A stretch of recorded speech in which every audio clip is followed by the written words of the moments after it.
Well, all right. Hello there. What's going on there, tea sippers, honey? Everybody out there in Blog Talk Radio land and in the sound of my voice. Honey, it is another glorious Wednesday, darlings. And you know what time it is, honey, so get your crumpets together because, darling, it's time to dish tea. And you're dishing tea, darlings, with Big Meats. Hey, what's happening?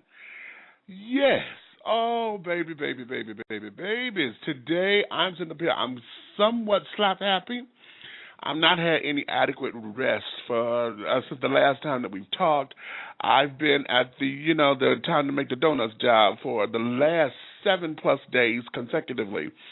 And it's a little wear and tear on me right now because I haven't been sleeping well and all of those shenanigans, honey. So today, when I got off work at 8 o'clock this morning, I had breakfast. I brought my black ass home, and so I don't have to see that place for another 48 hours, and I am so thankful right now. So, honey, this extra burst that you feel, honey, shit, I feel like a runaway slave to freedom, honey. And if it sounds harsh, honey, it is what it is, baby. I'm appreciative of my job. I just need a little break, time for a vacation, honey, just to rejuvenate and replenish so I can come back there refreshed and ready to give them what they need so that I keep a roof over my head. Do you understand what I'm talking about? So, honey, it's a Don't Come Out of a Bag Wednesday. Today is Can You Stand It? Don't Come Out of a Bag Wednesday, honey. This is where you are my co-host. So anything that you want to talk about, honey, I don't care what it is, just don't come out of a bag, honey, because if you do, I'll cut you. And we have one of them kind of sessions. Please feel free. Join in on the conversation at 347-205-9183. That's 347-205-9183. When you call in and you want to say something, just press the number 1. Your hand will go up on my call board here, my switchboard, and I'll know you have something to say. Otherwise, if you're just listening by phone, sit back and relax, honey, and just listen to the sound of my voice and those who will be coming on with me, if anybody comes. Okay?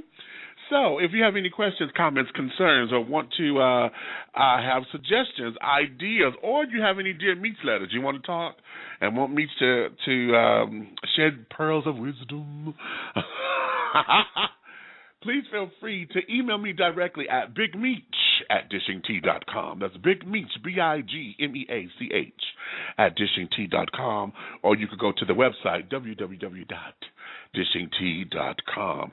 There you will find all the links to the Facebook pages, my Twitter page. Yes, I'm on Twitter, BigMeach1. And also, you can order your copy of my latest book, Awakenings, Epiphanies Along a Spiritual Journey. Yes, you get all of that there, and it will take you on to some fabulous things. You can link on to all of my sponsors, directly link on to my sponsors on the website as well.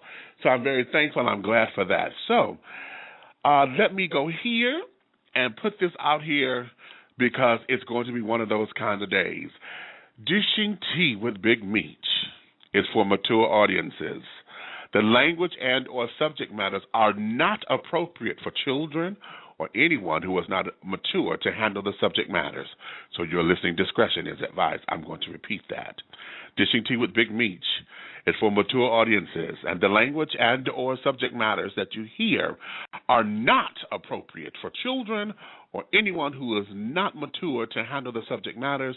Your listening discretion is advised. Now, everyone who knows already knows that Big Meach has a potty mouth. I make no excuses for it. I've earned it.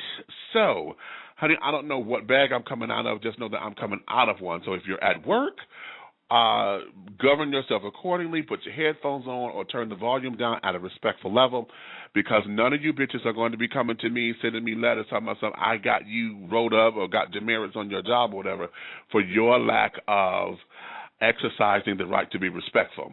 If you have children or whatever, send them out the room or give them a grand adult education. Consider yourselves warned, okay? Now, having said that, like I said, today, honey, it's going to be a Don't Come Out of a Bag Wednesday, and there's some interesting points that I I'm going to bring to the table. If you wish to comment on these points, or like I said, if there's anything you want to talk about, you can bring it up, and we'll talk about it. And yes, for those of you, honey, who are burning, is he gonna talk about sex? If I had a sex question, can we talk about it? Yes, we can. I'm gonna let you do it. Just come right, okay? So, these are some of the things that I want to bring to your awareness, okay? Well, first off, I'm going to read something here because I want to talk about my hometown of Detroit, the Detroit takeover crisis that's going on. You know, Detroit is one of the greatest cities in the country with all of the automotive. You know, it's the founder of great music from Motown, and Detroit is really an institution. And what has happened over the years, of course, is that it has slowly been diminished, and now we're at a point to where the entire city of Detroit's government is under investigation by the FBI for internal corruption and this, that, and the other. Therefore, the state of Michigan is looking to take over the city. Okay? That is practically unheard of, and it is particularly unprecedented. You know, we have a lot of crime and stuff going on. I'm just going over some notes and doing a little research, and there's a lot of kids being killed. There's a lot of parents killing kids there, and all of those kind of shenanigans. So we're going to talk about that, and if you're listening from Detroit, I want you to call in and weigh in on it because you're there. I'm here in Atlanta now, and I've been here for the last 5 years. So to hear all of this, it doesn't shock me because I saw it breaking down when I was home. But now you're there, you're in the trenches of it, and I want to hear from you. So we're going to talk about that. That's on the table. Also, here's some good news. Teenage pregnancies have dropped in the history of the world, it says, according to USA Today, yesterday's edition. And also, contraceptive use is on the rise within teenagers. So I'm going to go over that article with you and see what it says there. And let's talk about that for a minute. You know, are they finally starting to get the picture? You know, what's happening, you know, for that to be on the upswing? And that there is a very good thing. You know, is it abstinence?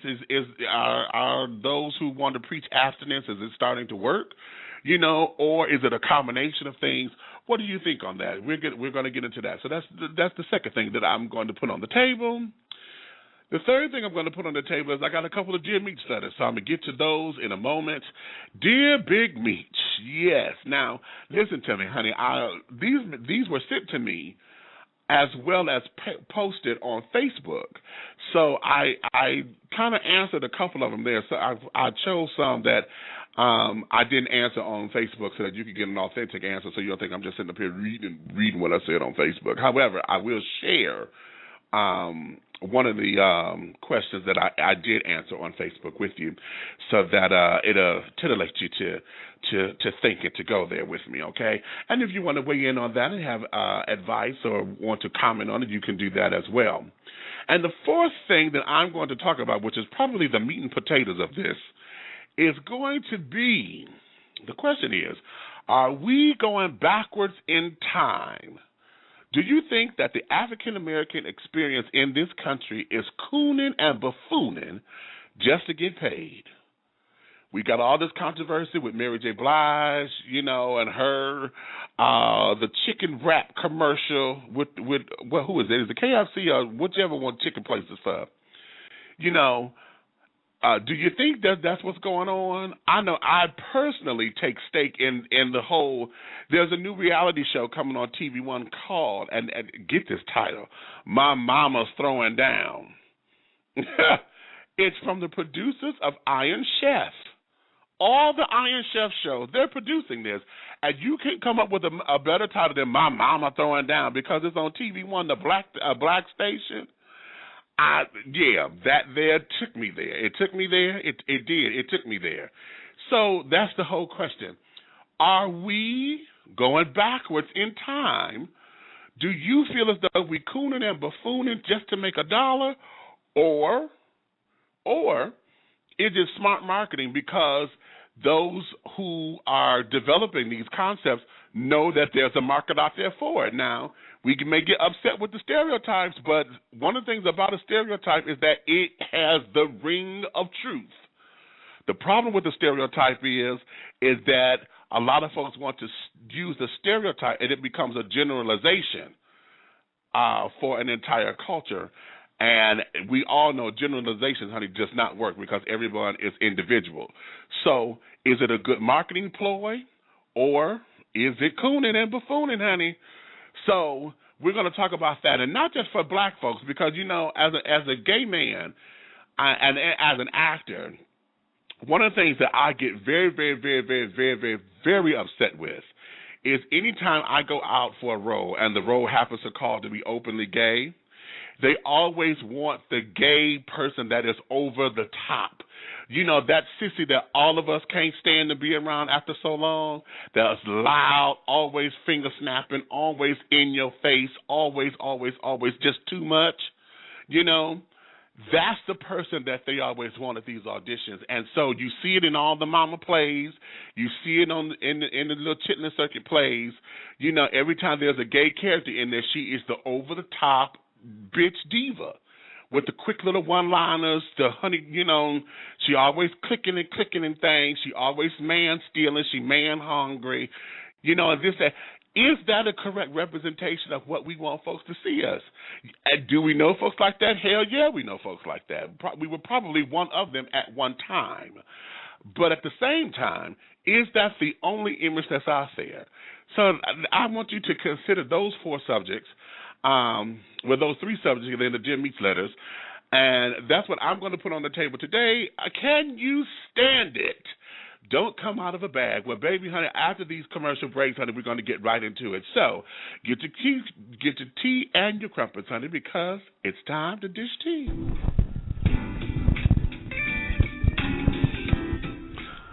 Hey. Are you looking for that special place to take someone for a good down-home Southern meal and some live entertainment? Well, have I got the place for you. Right here in the underground Atlanta, we have the Georgia Peach Restaurant and Lounge. Enjoy Southern hospitality and Southern fusion cuisine. This is the perfect place to dine and mingle while experiencing a home-like atmosphere. Stop by and enjoy invigorating jazz and blues music with live entertainment on the weekends. We're open Monday through Saturdays. Lunch is served from 11 a.m. until 5 p.m. Dinner served from 5 p.m. until 10 p.m. Appetizers from 10 p.m. until close. Sunday brunch, 11 a.m. until 5 p.m. If you are a government employee, military personnel, or an airline employee, you will enjoy a 10% discount on all of your dine-in food. Located in the underground Atlanta, right there at Kenny's Alley in the heart of Atlanta, you have the Georgia Peach Restaurant and Lounge. For more information, contact them at 404-348-4300. That's 404-348-4300. Or go online and look them up at www.dinegapeach.com. That's www.dinegapeach.com. The Georgia Peach Restaurant and Lounge. Southern hospitality and Southern fusion cuisine.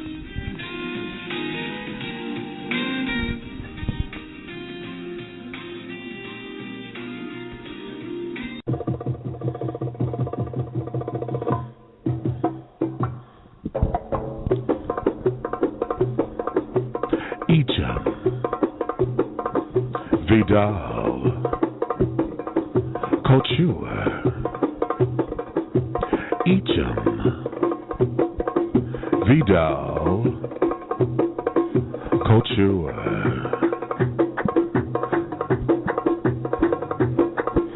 Enjoy high fashion with luxurious twist. Step into the future with fresh, innovative couture. Design by Miss Michi DeVale. Michi DeVale. For more information, contact Michi at 313-996-9807. 313 996-9807. Or go to Facebook and go to facebook.com/Michi DeVale. That's MICHIEEDEVALE.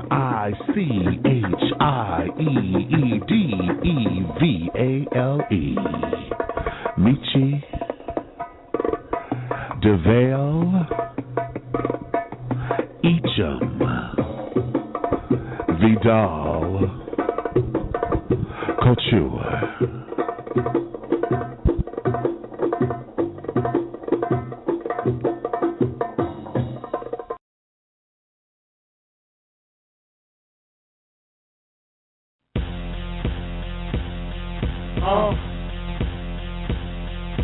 I'm walking down the block on my fat boy shit, on my fat boy shit, on my fat boy shit. I'm walking down the block on my fat boy shit, on my fat boy shit, on my fat boy shit. I'm walking down the block on my fat boy shit, on my fat boy shit, on my fat boy shit. I'm walking down the block on my fat boy shit. Back on track with the new year, who's here? Grown as hell, ain't let too many crew here. Big boy love, gotta show begin here. Let some skinny niggas pass, but I'm in here. No shirt, blue jeans on my fat boy shit. Belly out, bucket of chicken up under arm.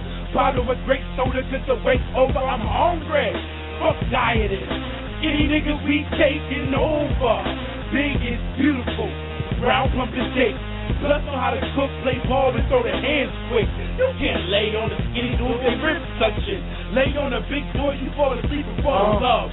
Hugging on your Teddy Ruxpin. I'm walking down the block on my fat boy shit, on my fat boy shit, on my fat boy shit. I'm walking down the block on my fat boy shit, on my fat boy shit, on my fat boy shit. I'm walking down the block on my fat boy shit, on my fat boy shit, on my fat boy shit. I'm walking down the block on my fat boy shit.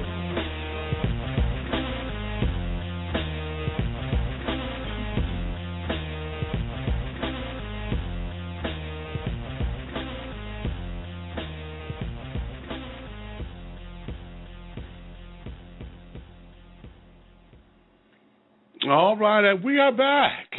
That was Bone and Tail, honey. Fat boy shit. Okay, I love that for the big boys out there representing. Yes. That's a cute little opening, honey, because I'm going to start off. We're going to go here with Dear Big Meats Letters, okay? And I have to say, honey, the ones that I've chosen for today, honey, are going to be really cute. So, again, if you want to weigh in on the conversation, please feel free to call 347-205-9183. That's 347-205-9183. Okay? Now, here is a question that I think is very interesting. And someone seems like they are in pain. I'm going to go here. Dig Big Meat. Have you ever felt like you lost yourself in a relationship and put up with more than you ever should have? How do you go on and get you back before it's too damn late?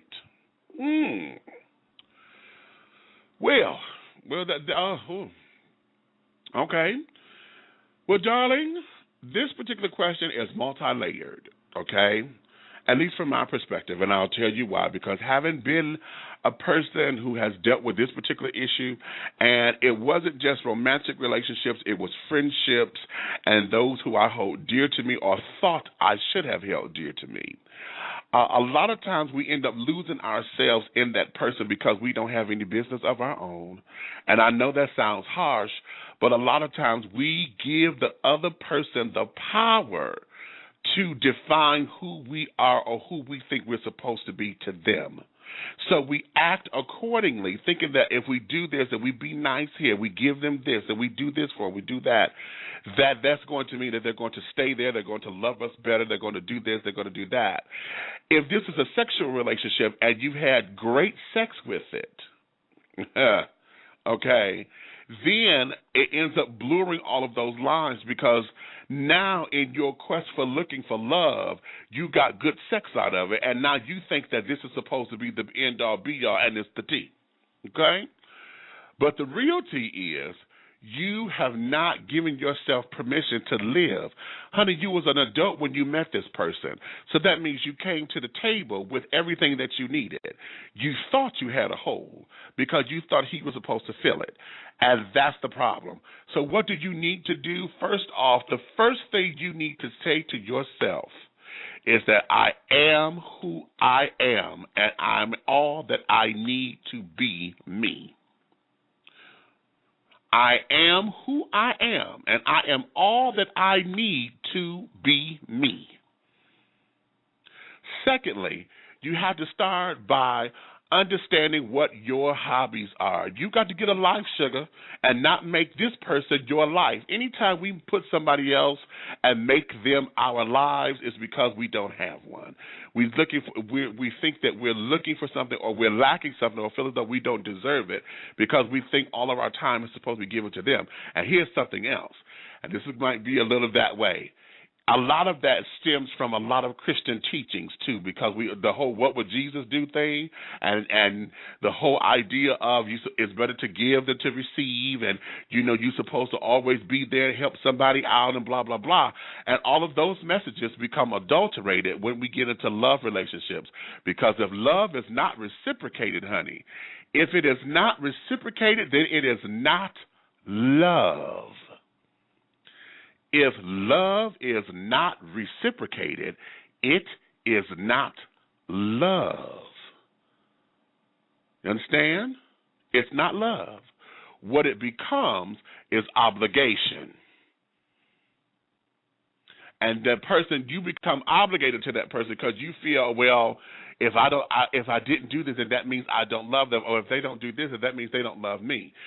So you have to understand who you are.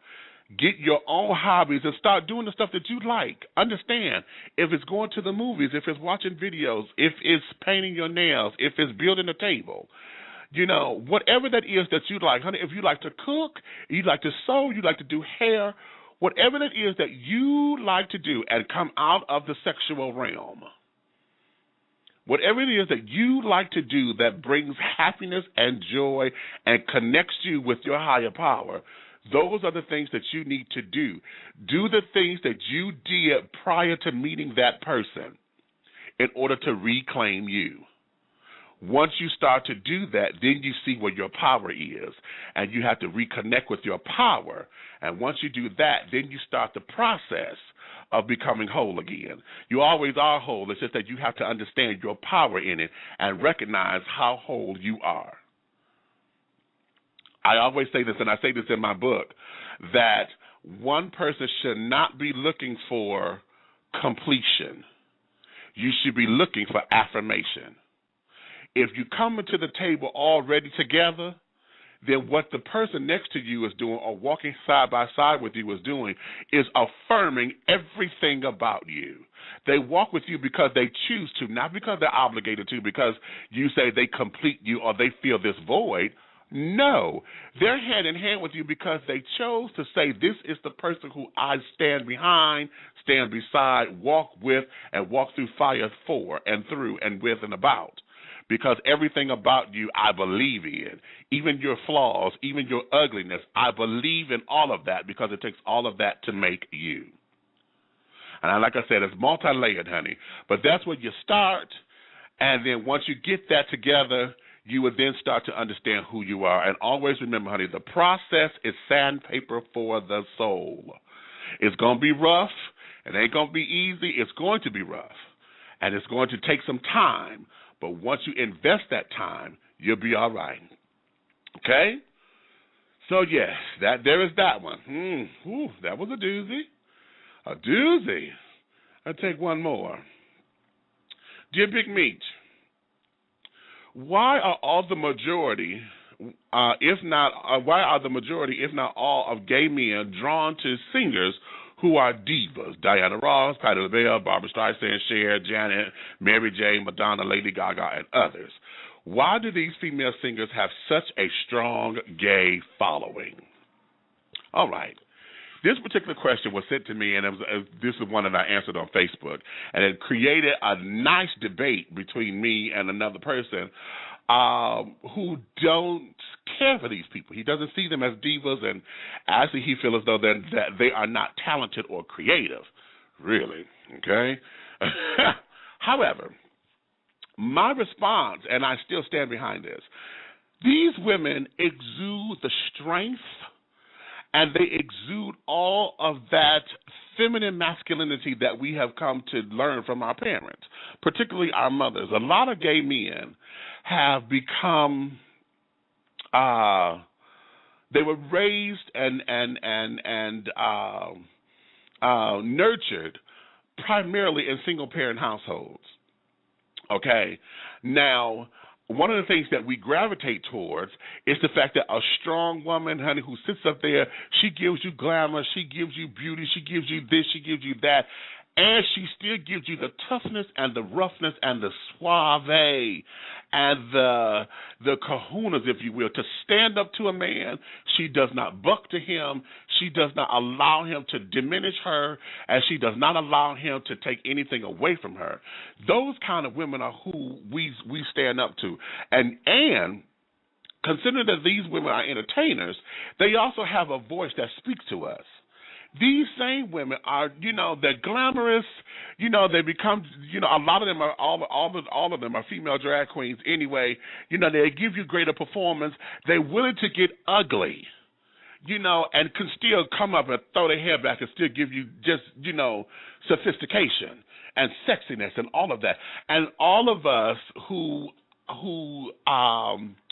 gravitate to these women, we see them as our strength because they remind us of why we adore the women, the female persona. Many gay men don't necessarily hate men, because it's not that we hate men, it's just that we've been bombarded with all that masculinity to where masculinity is only one note. It doesn't sing. It has no color. It has no flavor. It has no style. If you look at men's clothing, just look at a man, period. Okay, and I'm not talking sexually, because that there is something else. But when we look at men, we are all black, brown, blues, burgundies. Okay, everything in your closet. Okay, women are expressive. They're able to live through color. They're able to get away with a lot more stuff, and they're able to be expressive. These same women have gay followings because, like I said, they have been the voice or a voice for many of us. So we're able to latch on to them. They've gravitated to us because they've shown us the love. They were able to accept us as we were, just as we accepted them as they are. And so over time, there was a relationship that was nurtured, and kind of, we fed into that, and we've grown together, and we've cried together, and we've stewed together. We've been in love together. And so throughout all of those moments, honey, these particular women get it. They understand what it is. And then being in the entertainment industry, with the cutthroat that they have to go through, being strong women who had to fight for the top because they were in an all-male dominated culture and business, they had to fight for everything. Same as gay folks. We had to fight and still do for everything, to be noticed, to be seen, to be taken seriously, and all of those things. So that there is my take on why we gravitate, as gay men, gravitate to these women the way that we do. Now, like I said, there was a counter story to that, because the one guy felt as though he didn't understand it. He don't see them as being talented. He didn't see them as being any of those things. He just saw them as being puppets. Okay, they don't write their own songs. They don't play instruments. They don't do this. They don't do that, and this, that, and the other. And it was sad that he feel that way. However, I did question him. I wanted to, because in his statement, he claims that he can't stand Anita Baker, but yet he loved Mary J Blige. And I'm like, honey, how do you love Mary J Blige when Mary J Blige is a student of Anita Baker? If there was no Anita, there wouldn't have been a Mary. So that just proved to be very interesting. So that there is my take on that. So Like I'm saying, if you're just joining in and want to come in on the conversation, feel free. 347-205-9183. 347-205-9183 is the number to call. If you want your voice heard, and this, that, and the other. Right now, let me go here. I'm going to take another commercial break, but I'm going to play this song on the interlude because I want you to catch this, honey. This is by a new cat named Devin. Catch this.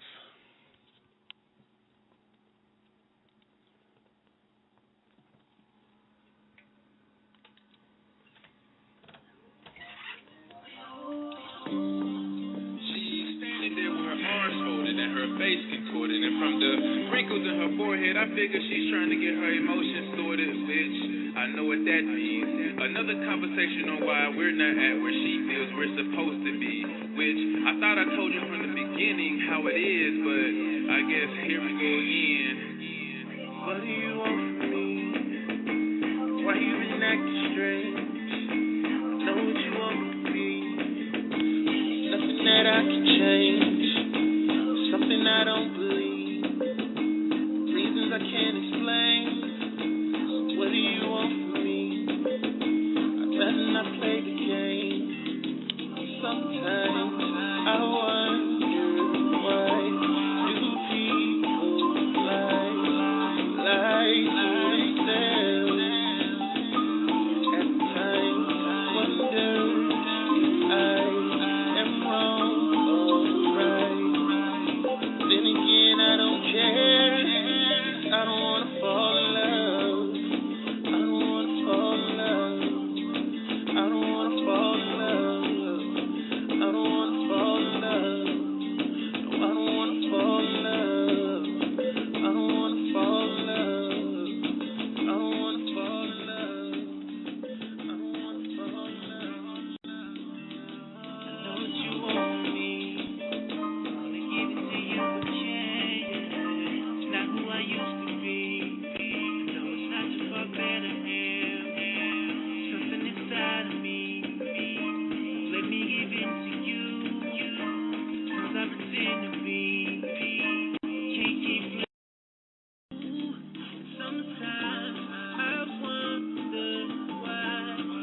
that reason I try. But if saying those 3 words drowning my speech, don't ask why. There's no resuscitation, I'd rather just let love die. But I like the way things are with us, and I would hope they would stay the same. Maybe one day you can penetrate my defenses to make a change. But it's gonna be hard to let you in, cause I'm guarding the heart that never did for you in. And I know you need somebody that's more than a friend, and I wish I could be him, but for now, I don't wanna fall in love.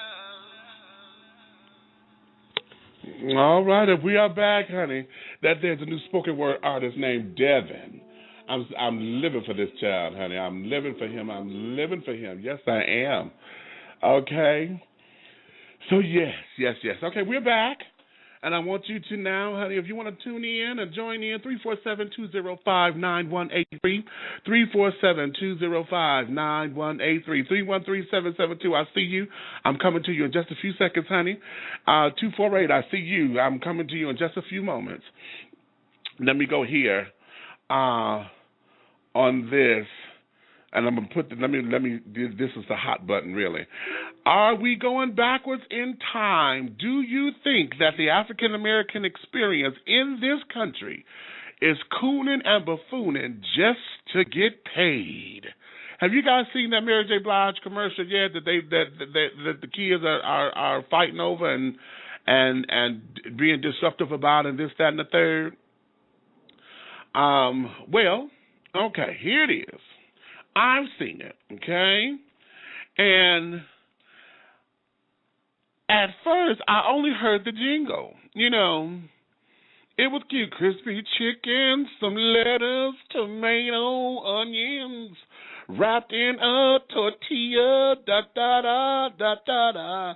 You know, I'm like, okay, yeah, it's cute. If it had been just the voiceover, you know. And they showing you the chicken, how they make the little chicken wrap. Well, here is where it gets a little that way for me. The commercial opens. You got the little whatever the chicken joint is. I think it's KFC. You got the joint. The cashier's there. There's a white couple that comes up to the cashier. You know, they say, "Oh, the chicken wrap." Well, what's in the chicken wrap?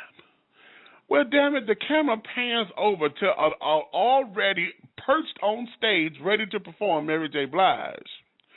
And what she does is what gets me. She throw her hand on her hip, give you the girlfriend neck rub. What's in the chicken sandwich? What's in the chicken wrap? And then breaking the song.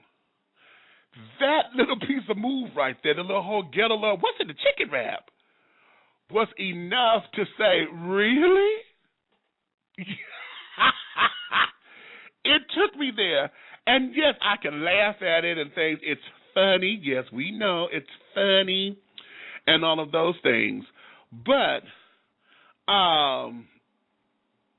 okay, I'm told it's Burger King. Okay, so it's Burger King.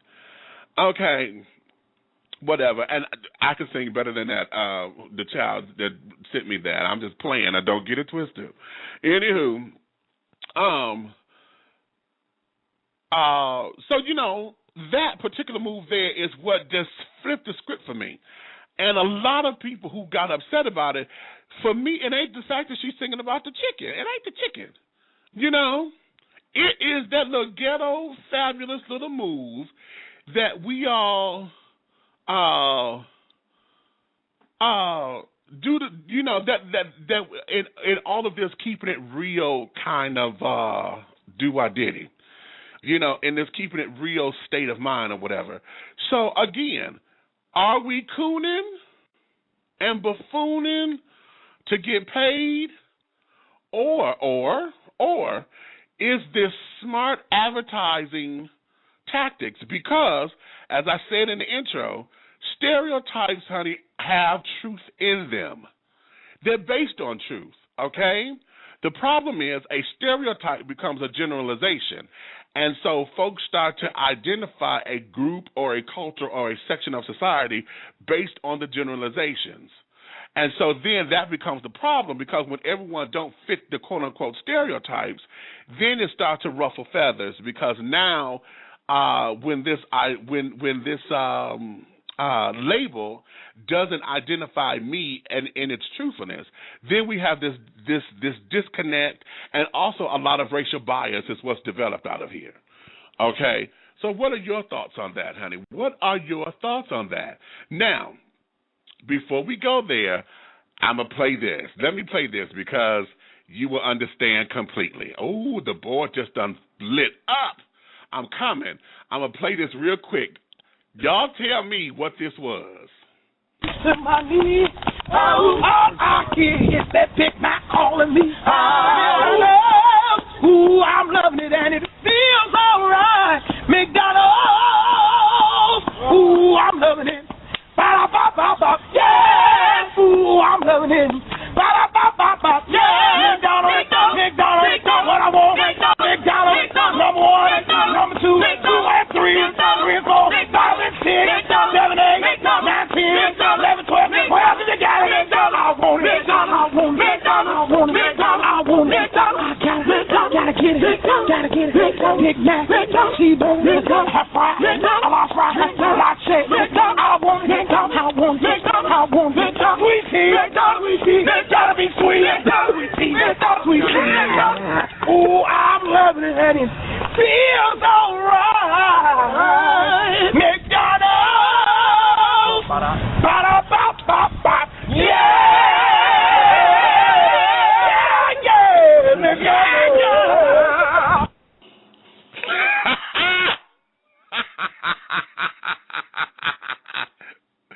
Woo! Okay. I love it because the boy sang his face in, okay? The child sang his face in. But that was, if y'all have not seen it, it's up on YouTube, honey. This is called the McDonald's Gospel Commercial Remix or something like that. You'll see it, okay? And you had to get the moves because, of course, and all that screaming, they did the choir breakdown back, So what was it? Okay? It's fun. We know it uplifts. We do this. We do that. But are we cooning and buffooning to get paid? Or is this a marketing tool that is designed to go after a specific audience because that audience exists? We talk about Tyler Perry. Everybody say Tyler done, he done went on the limb and got black folks looking a certain way. They used to say that about Spike Lee when Spike Lee first started. Then Spike done jump on the bandwagon because now he done got uppity, and too sophisticated. So now Spike is saying that Tyler is cooning and buffooning. And so what do we have? Okay, let's go to the phone lines. 313, I'm coming to you first because you had your hand up. 313-772. You are dishing tea with Big Meats. Hey, darling. Well, hey there, Big Meat. Hey, what's up? My goodness. This is Mark from Detroit. Miss Thing, I thought I had a thing or two to tell you about the two top subjects, but after you done played that McDonald's jingle, girl, child, bye. Well, shucks. I'm torn. That was... Baby, them first two subjects were so serious for me, I wanted to go on and on about it, but that was some shucking and jabbing, and all I can say is, at this particular point, from my perspective, they at least did it. I have nothing against a crazy fool that's committed, because at least you committed to something. It's much, much better to at least go forth and do as opposed to sit on your ass and do nothing. Okay. I personally do not want to die on my knees.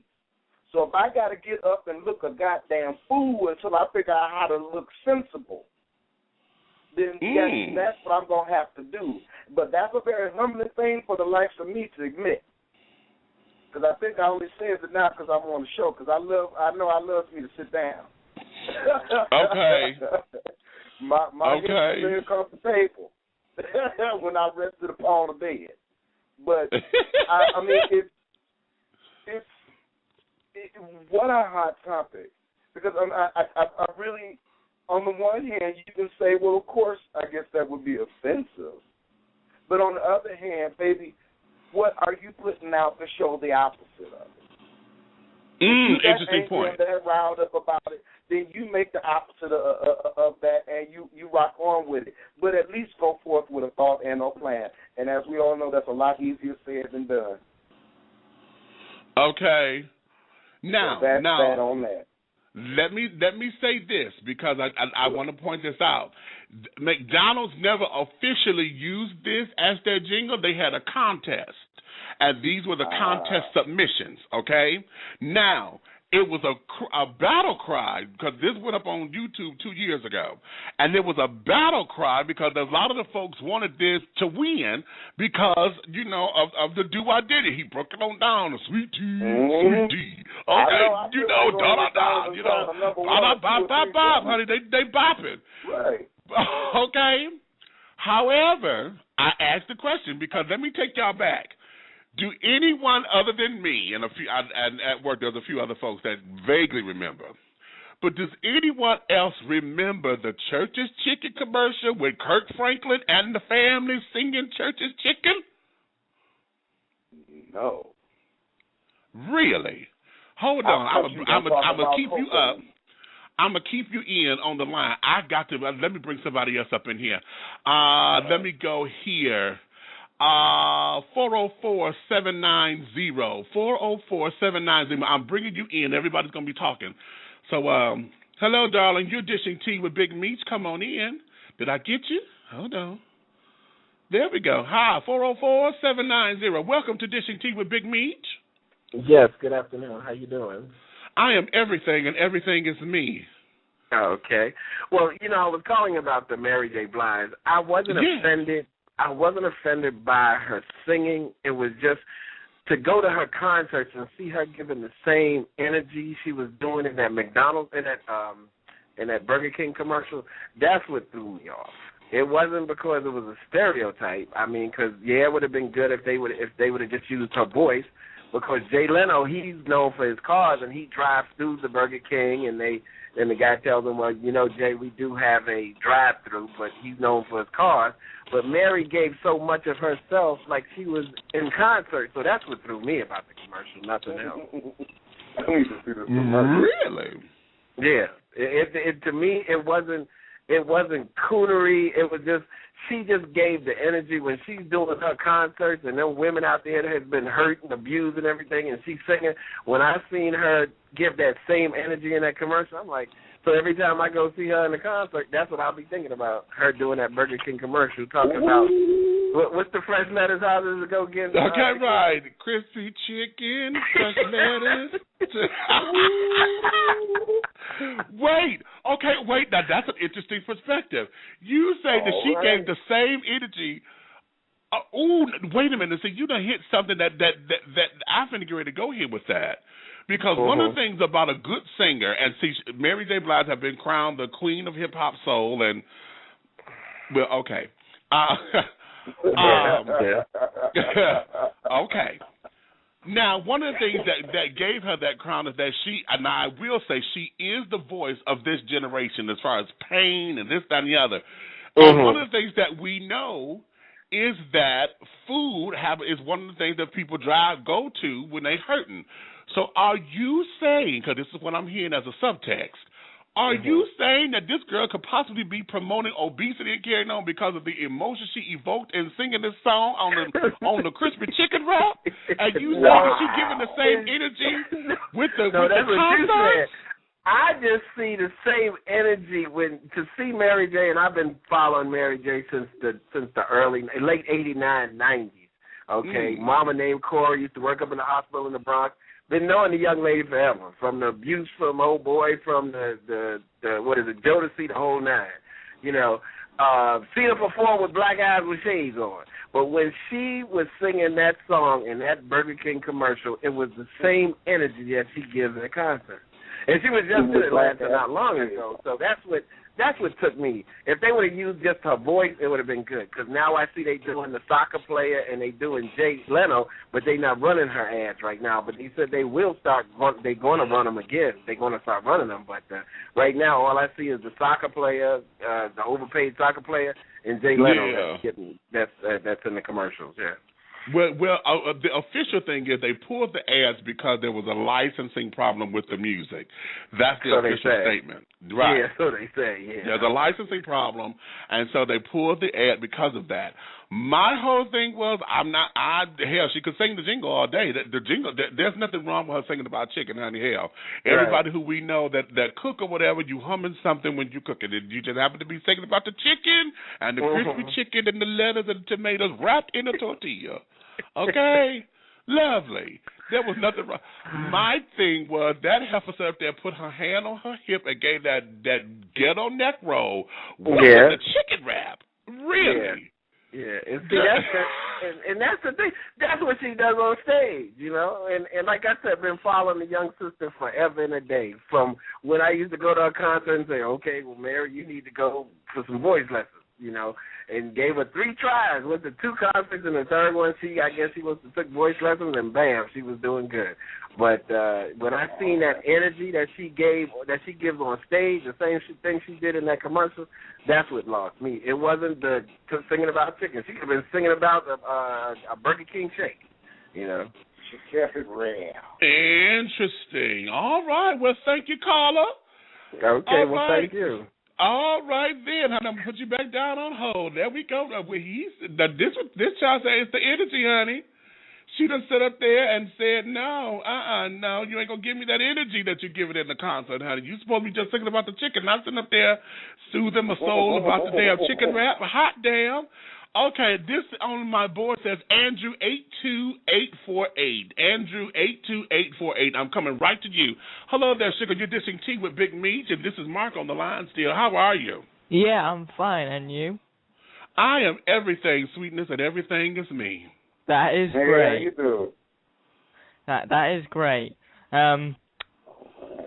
Do fries come with that? Wow. What, with the neck roll or what? Or the chicken wrap, honey? The chicken wrap. You know, I want some fries up in here, yo. Okay, listen to you. Yeah, that's funny. I don't think the commercial's bad at all. I mean, it's just fun. It's fun. Okay. Support your theory. Donald, you say it's just fun. Okay, I can live with that. But why you strongly admitted that it's just fun? Because it just gives McDonald's a new feel, and different places should change their jingle very often because people are going to get bored of the same old thing. They want to introduce more people into their business by picking up new audiences. You know what I mean? Okay. Well, okay. But all the jingles made me want to go eat something. Okay, well, that's what they're supposed to do. You see, child, please, I'm sitting up here. I've only seen the thing once, honey, and I got that thing down. Crispy chicken, fresh lettuce, tomatoes, wrapped in the tortilla. Okay. Well, I'm interested. I want to go get a chicken wrap, and then I want to head straight to McDonald's and go up and down the Church Mart. Okay. Now, Andrew, let me ask you, where are you calling from, darling? England. See, now here we go. Now, see, this is where it becomes. Oh, well, wait a minute. Did you say England? Yeah. Oh my God, that just tickled. I know that I'm an international show, but wow, it does me good. Thank you so much for that. But here's the wow. That just took a moment. But here's the interesting thing, because over here in America and in the States, what happens over here a lot of times, when we deal with racial disparages and things, do you over in England see that as the same problem that we as Americans do? When you guys look at American television, what do you see? What is it that you see? Don't know, really. It's just a load of American accents. I don't really see anything. Okay. So with this particular commercial, it's just a commercial like any others to you. It's just plain old having fun. So basically, you're saying this is just a marketing tool for them to sell their damn product. Yeah, that's what I'm getting at. Okay, so right, and okay, all right, that's cute. Go ahead. You know what? I hope this isn't illegal to say this. But no, say it how you feel it. Park did a show where where they was arguing over this flag, Chef, the black chef and whatnot. And when Chef finally came, towards the end of the cartoon, and Chef asked little boys what did they see, because the flag had white people around this figure that was being hanged on. That's around a black figure. They're like all stick figures being hanged like from a hangman thing. And so of course Chef was like, that's racist. But when he asked the little boys what did they see, all they saw was 5 people, and one of them was being hung. They never noticed the color. So to appease the black folks, they had changed the people that was hanging from one white one to a yellow one, a red one, and a black one. So now that you have a black person stand out there, okay, now that the other black one was hanging from the pole, I thought it was darling. It tickled me to pieces. Yes, it did. I giggled and laughed and enjoyed it. Well, all righty then. Okay. Back in. Get your skirt frayed. Oh, no, you said sad. Okay. Okay.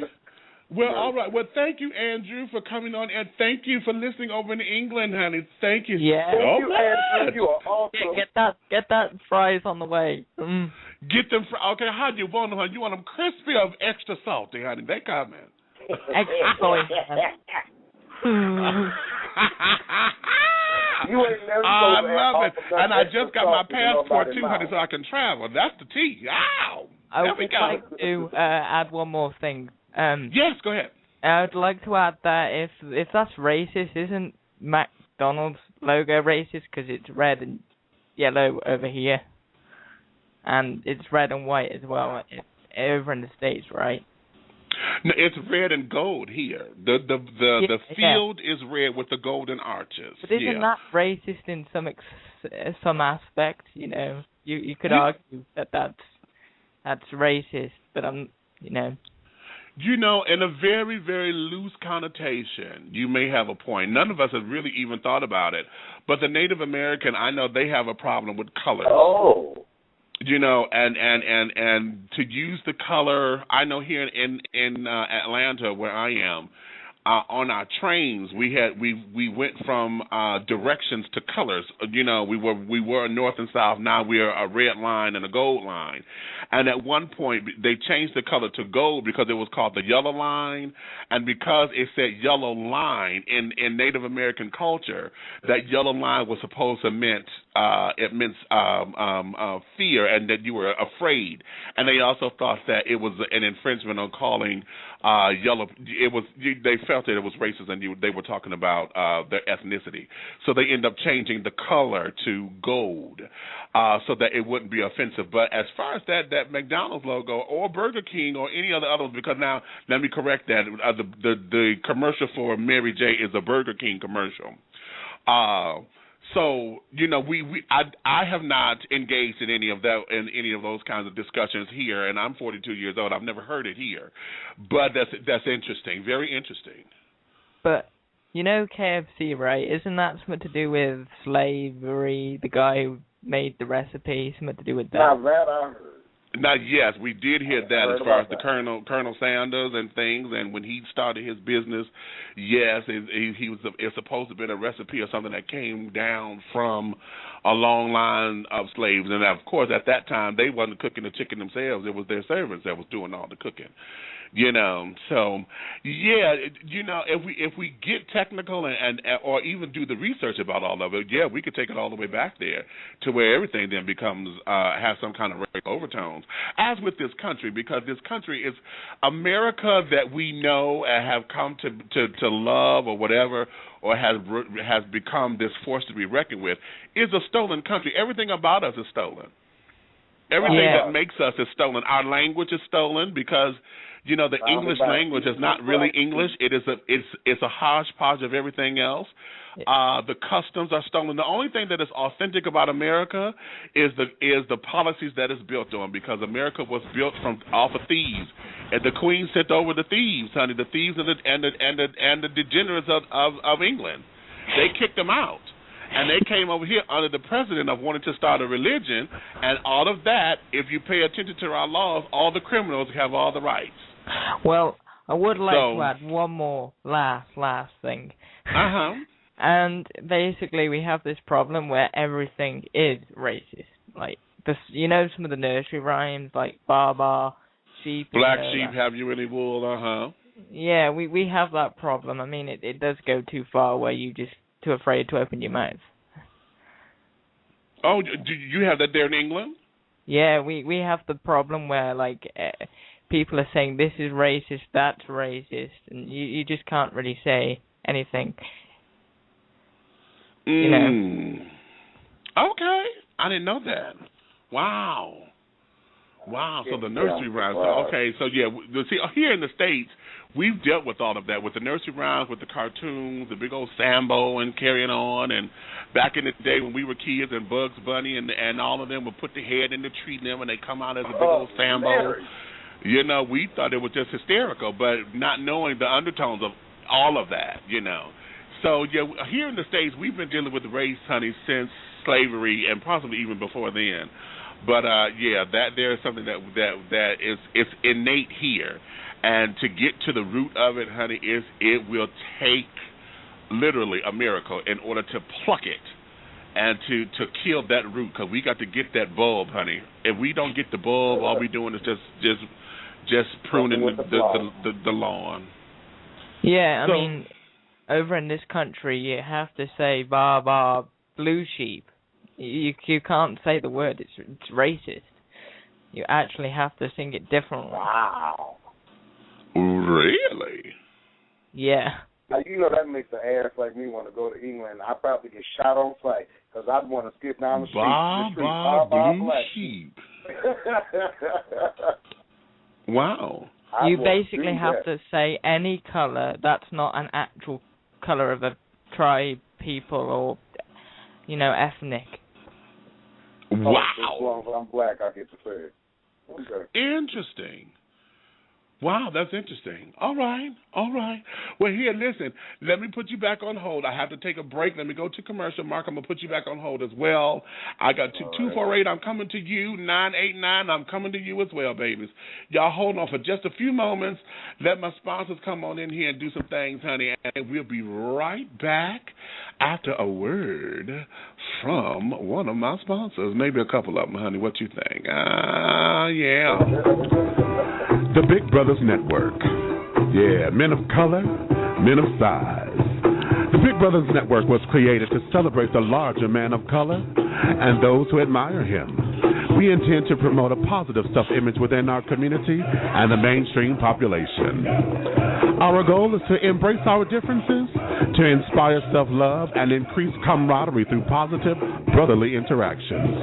We intend to accomplish these goals through the BBN magazine, local and national events, and networking forums. For more information or to catch the latest copy of the BBN magazine, please go to www.bigbrothersnetwork.com. That's www.bigbrothersnetwork.com. The Big Brothers Network. Men of color, men of size.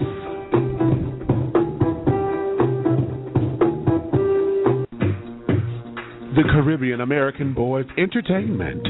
We specialize in jerk and conch food catering, party promotions and emceeing, entertainment with the Caribbean swagger, island fever on the mainland, bam bam. We also provide customized tour guides through gay-friendly Bahamas to all the hot spots of dining and club life events. Mr. Silvano T. DeMarco is the founder and CEO of the CABC.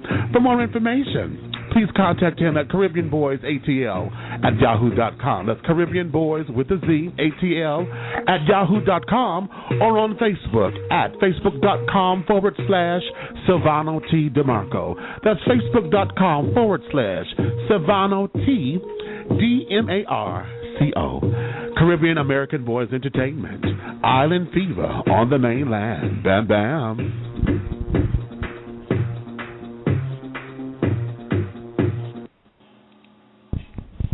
Hey there, tea sippers. We're giving it to you the way it's given to us. Fabulously and fierce and never shady or cynical. You're dishing tea with Big Meech right here on the Blog Talk Radio Network. Pharaoh's Treasure Box. fine art, unique jewelry, and sensational 3D silk floral arrangements. Creations by Taps. For all of your decorative needs, contact Pharaoh's Treasure Box at 248-688-5178 or 5179. Again, that's 248-688-5178 or 5179. Or you can email at Pharaoh's Treasure Box at yahoo.com. That's Pharaoh's Treasure Box, PHAROAHS Treasure Box at yahoo.com. To see the collection or to purchase, go to www.buysellcommunity.com/store/Pharaoh's Box. Again, that's www.buysellcommunity.com/store/Pharaoh's Box, and that's PHAROAHZ Box. Pharaoh's Treasure Box of Detroit, Michigan. Fine art, unique jewelry, and sensational 3D silk floral arrangements. All right, and we are back. Okay, if you're just tuning in and want to get in on the conversation, honey, 347-205-9183. 347-205-9183 is the number to call. Press the number 1 if you want to come on in and have a few words to say, or just sit back and relax, honey, and make sure that you're sipping your tea, honey, from the hot pot that we got. Okay? And then have your comforts together, honey, because this is hot. Now, the subjects that we have on board right now, and also if you want to change one, if you got something else that you want to say, bring it on in, and we can do that. But right now, what's on the table? We have the Dear Meats letters. You know, why is it that gay men are drawn to or attracted to divas? Diana Ross, Patti LaBelle, Barbara Streisand, Cher, Janet Jackson, Mary J. Blige, Madonna, Lady Gaga, Stephanie Mills, and the others. You know, why do they have such a strong gay following? That was one letter. What are your thoughts on that? Okay. The other letter was, have you ever felt like you lost yourself in the relationship and put up with more than you should have? How do you go on and get you back before it's too damn late? What are your thoughts on those two particular Dear Meats letters, honey? Also, what's on the table? Detroit. For those of you who are there living in Detroit, honey, what the hell is going on? That the FBI done came up in there, and now the entire city of Detroit's infrastructure, okay, the entire city of Detroit government is under investigation by the FBI. You know, and possible state takeover. So what are your thoughts on that? And the meat and potatoes today is, do you feel that the African-American experience here in this country is moving backwards? Do you believe or feel that many of the African-American entertainers or African-Americans, period, are cooning and buffooning just to get paid? Okay, now, you know, we've been talking about this Mary J Blige commercial with Burger King and the crispy chicken wrap thing that she sang about, and this, that, and the third.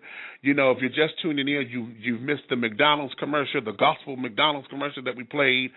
So what do you think? You know, for those who criticize Tyler Perry and some of the characters that he's brought to life that a lot of us know because we know we have those same people in our families. You know, what do you think? Do you think that, you know, we're making a mockery of the culture, or are you one who just believes, child, y'all making too much out of nothing?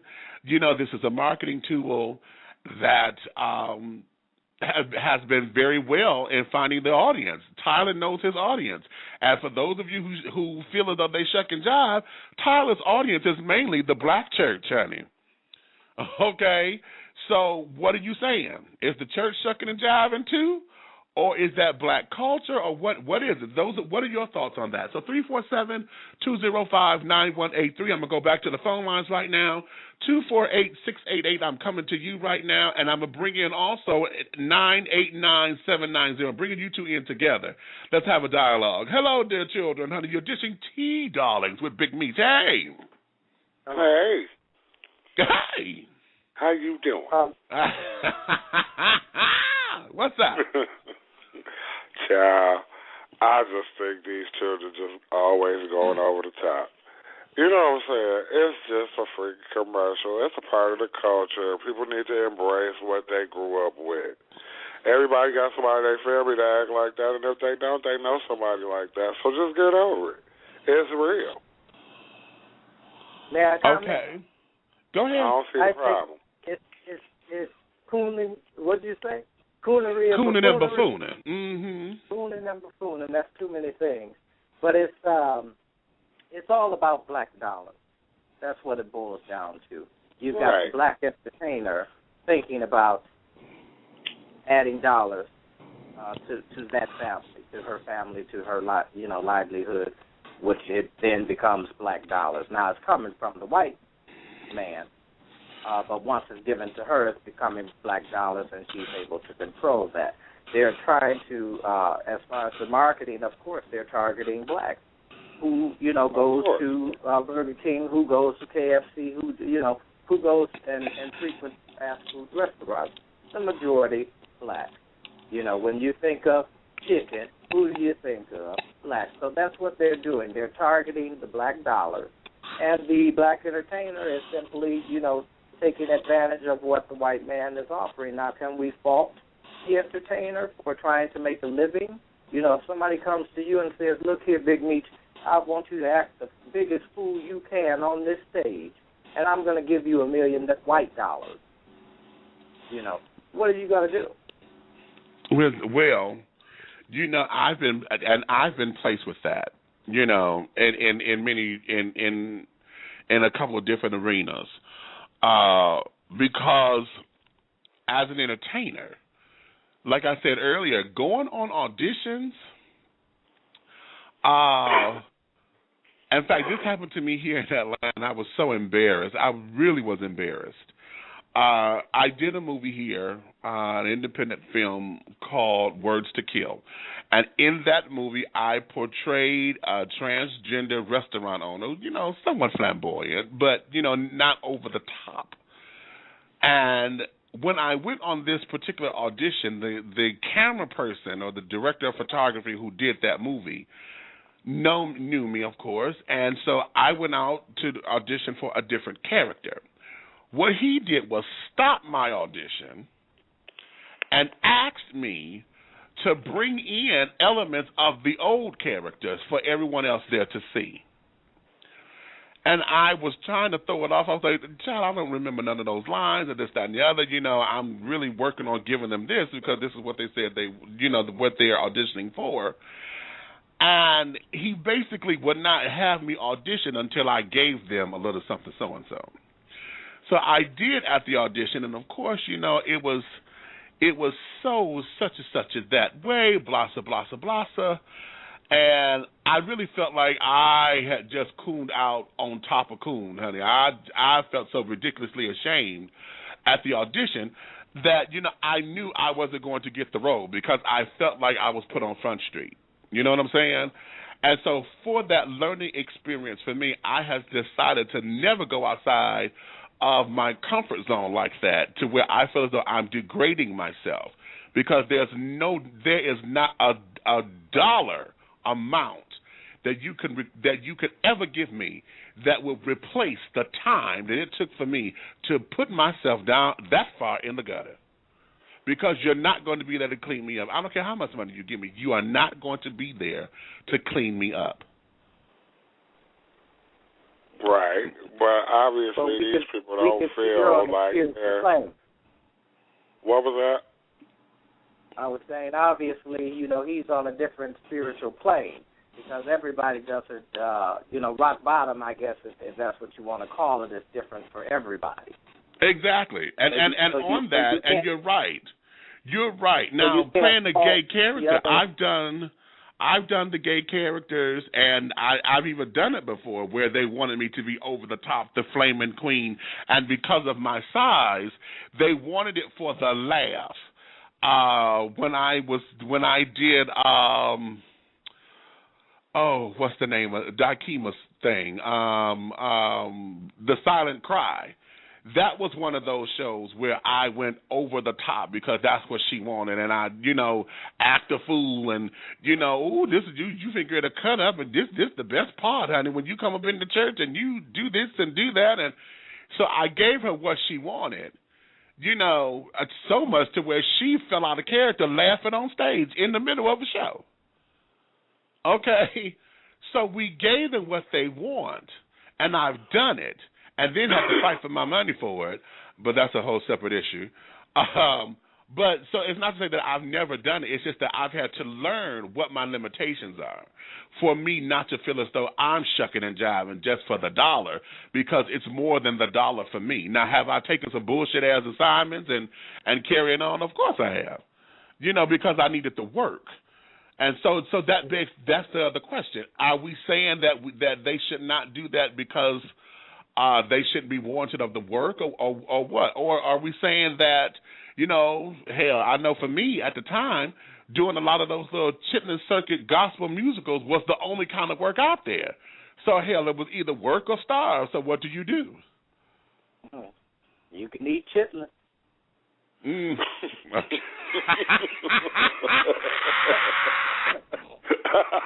So there you have it. Oh, Jesus, that was funny.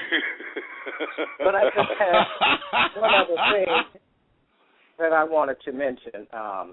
And you were talking about the FBI, and I'm in Detroit, and there is a lot of things that are going on here. So much so that I really don't know what the future is going to be. I almost feel as though, we're going to be placed in concentration camps, so to speak, where we are not allowed to do anything. I just received information. I have been trying to find out what the curfew was for Detroit, for Wayne County, and I just found that out. So I just wanted to share that information with your listeners, for anybody out there who may have a need for this information. Now, this is, will not directly affect adults without children, but basically what this is it says Wayne County curfew, and it has a nice picture of a dark house with lights on, and it's all in black and white, and it says 15 years and younger without adult supervision. Curfew is 8 p.m. I will repeat that. 8 p.m. on weekdays and 10 p.m. I'll repeat that. 10 p.m. on weekends. This is for ages 15 years and younger without adult supervision. Now, if you're 16 and 17-year-olds without adult supervision, your curfew is 9 p.m. on the weekdays and 11 p.m. on the weekends. I'll repeat that, 9 p.m. on the weekdays for 16 and 17-year-olds and 11 p.m. on the weekends. Now, at the very bottom, now, mind you, all of the font on this is very big where you can really see what it is. Then it has this little tiny font underneath 11 p.m. on weekends that says, and I can barely read it without my magnifying glass, penalties start at $100 for first-time offenders. So parents out there, be aware that if you have your child outside past these times and the police roll up, the FBI roll up, or whoever else has seized the state of Michigan, you will be fined at least $100. Wow. Wow. You said that for the 15 and under, did you say 10 o'clock? It's 10 o'clock on the weekends and 8 o'clock on 8 p.m. on Monday through Friday. Mm-hmm. Well, I guess Friday would be the weekend. It would be Friday, Saturday is considered the weekend. Sunday goes back to the, because you're going back to school, whatnot, so that goes back into the weekend. Now, here's the question, because this is where all is always gets sticky here, because dealing with this at the hotel where I work, it gets sticky. And that is for those who are 18, because at 18 you're considered to be a legal adult. If the 16 and the 17-year-old are with the 18-year-old who is not necessarily the guardian, then what do they do? Because, we all know that that's a stunt and that's a loophole. Because the 18-year-old could kindly say, no, this is my nephew. No, they with me, blah, blah, blah. When when we know they are hanging out together and et cetera, et cetera. So that's where it gets sticky. Well, I'm not 100% sure, but I believe it's legal adult, which is age 21. 18 is a legal adult, honey. That's what that there is. They can vote. They can go to the army and all that. Right, legal for certain things. It's not completely legal. I don't know. I'm not 100% sure. But at 18 years old, you can buy cigarettes and liquor and everything else. You can buy cigarettes. You can't buy liquor. The drinking age is 21. Right. Okay. So certain things you have to be 21 to do, and I believe one of those things is to supervise the child that's dealing with the person. That's interesting. Now, that's something that has to be looked into, because if that's the case, my whole thing on that, when they raised the drinking age to 21, they should have just raised the adulthood to 21 and been done with it, because all of these damn little do-wah-diddies here, okay, the age of consent is 16, okay, but I could consent to this at 16, but because this was an 18-year-old who had sex with a consenting 16-year-old, that's still statutory rape because he's an adult. All of that is too fucking confusing. And then at 18, I'm grown. You better do it before 9 p.m. Okay, at 18, I'm grown. I could go buy cigarettes, but I can't have the cocktail to go with my cigarette. Really? Okay. But yet you can send me over here to fight in these man-made wars and shit. I can go over there, and you can train me how to use weaponry and carry on. You can train me how to do this, and I'm considered to be an adult there. But because I'm somewhere where it's too much for me, and the inner child in me comes out, and I start crying and doing whatever, and I become have these anxiety moments, then I have to man up, and I'm oh, you grown, a man don't do this and a man don't do that, and all that kind of bullshit. See, that there is where they need to take it on up to 21. If the drinking age is going to be 21, then the legal age of an adult should be 21. Period. That way the bars and everybody who's sitting up there got to check IDs and this, that, and the other, all of that could be eliminated if we just take it on up to 21. Now, okay, yeah. Okay, now 313. I think it's a matter of terms, adult versus legal adult. Well, see, that doesn't make sense. Play of words. That doesn't make sense. If you're going to say that a legal adult, if I can vote at 18, which gives me every power to express my opinion, then I should be able to do everything else. You can't tell me I can vote at 18 and I'm not an adult, or I'm an adult, but I'm not a legal adult. That doesn't make sense. And the law says that legally I'm 18, I'm an adult at 18. That doesn't make sense. They need you to vote, but they don't need you to drink. So they give you only the power. They give you, it doesn't, but that's how they do it. They give you the power that they want you to have. Yeah, and this is supposed to be a democracy, and see the way how you put that. See, that's why I question democracy and carrying on in this country. And again, see, all of this ties into the cooning and buffooning, because it's not about a racial thing. See, here we go about the whole cooning and buffooning and thing. Now that it's a racial epithet because of where it comes from. It was said that that comes from the whole idea of the slaves being told, or, being forced to entertain the white folks. And then when we were free, we still were not, again, that free, I'm free, but I ain't free shit. I'm grown, but I ain't grown shit. Because even though I was a free somebody, I didn't have all the rights and privileges of my Caucasian counterpart. So because they were still able to do this, and I still couldn't look you in your eye, and I couldn't do this, I was commanded and demanded to perform at a whim. So, of course, I couldn't give you what I thought you wanted to see. I got to give you what you wanted. And you think black folks with these big old pink lips and big old saucer eyes, and all we do is yes, and all of that. And that was funny for them.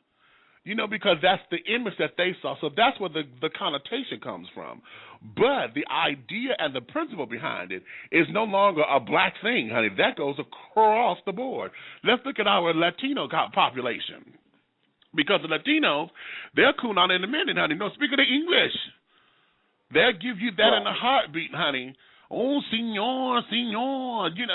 Child, please, you better understand.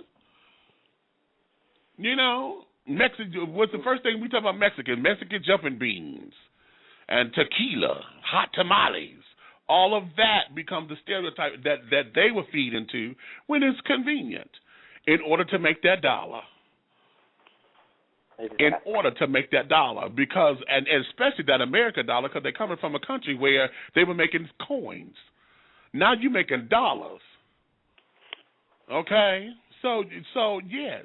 And like I said, with gay children, honey, we'll do it in a minute. The whole, what I call the gay step and Fletcher. I say that in the book too. The whole idea that we put on this pomp and circumstance because we feel that's what the masses want to see. The whole girl, the cutesy language, and I always got to snap a finger. And y'all know I came from the days where I was a snap queen, honey. Well, child, we got one of the most famous people on the planet who does it all the time. And us black people, not me because it's not my thing, but us black people that made this man rich, Chappelle. I think it's ridiculous and ignorant, but everybody seems to like it. So that's why I don't understand the big uproar about these commercials. Because child is on TV all over everywhere. Just it's a part of what we have been, it's a part of what we were, and it's a part of who we are. Just embrace the shit and move on. It ain't never going away. And that's just how I feel about it. It's just a part of our culture. We need to deal with it and move on. Oh, I like that. Okay. That's a part of our culture. It's the question. Did we as blacks make that a part of our culture? It don't matter who made it a part of our culture. It's still a part of our culture. It's always been there. It's never going away.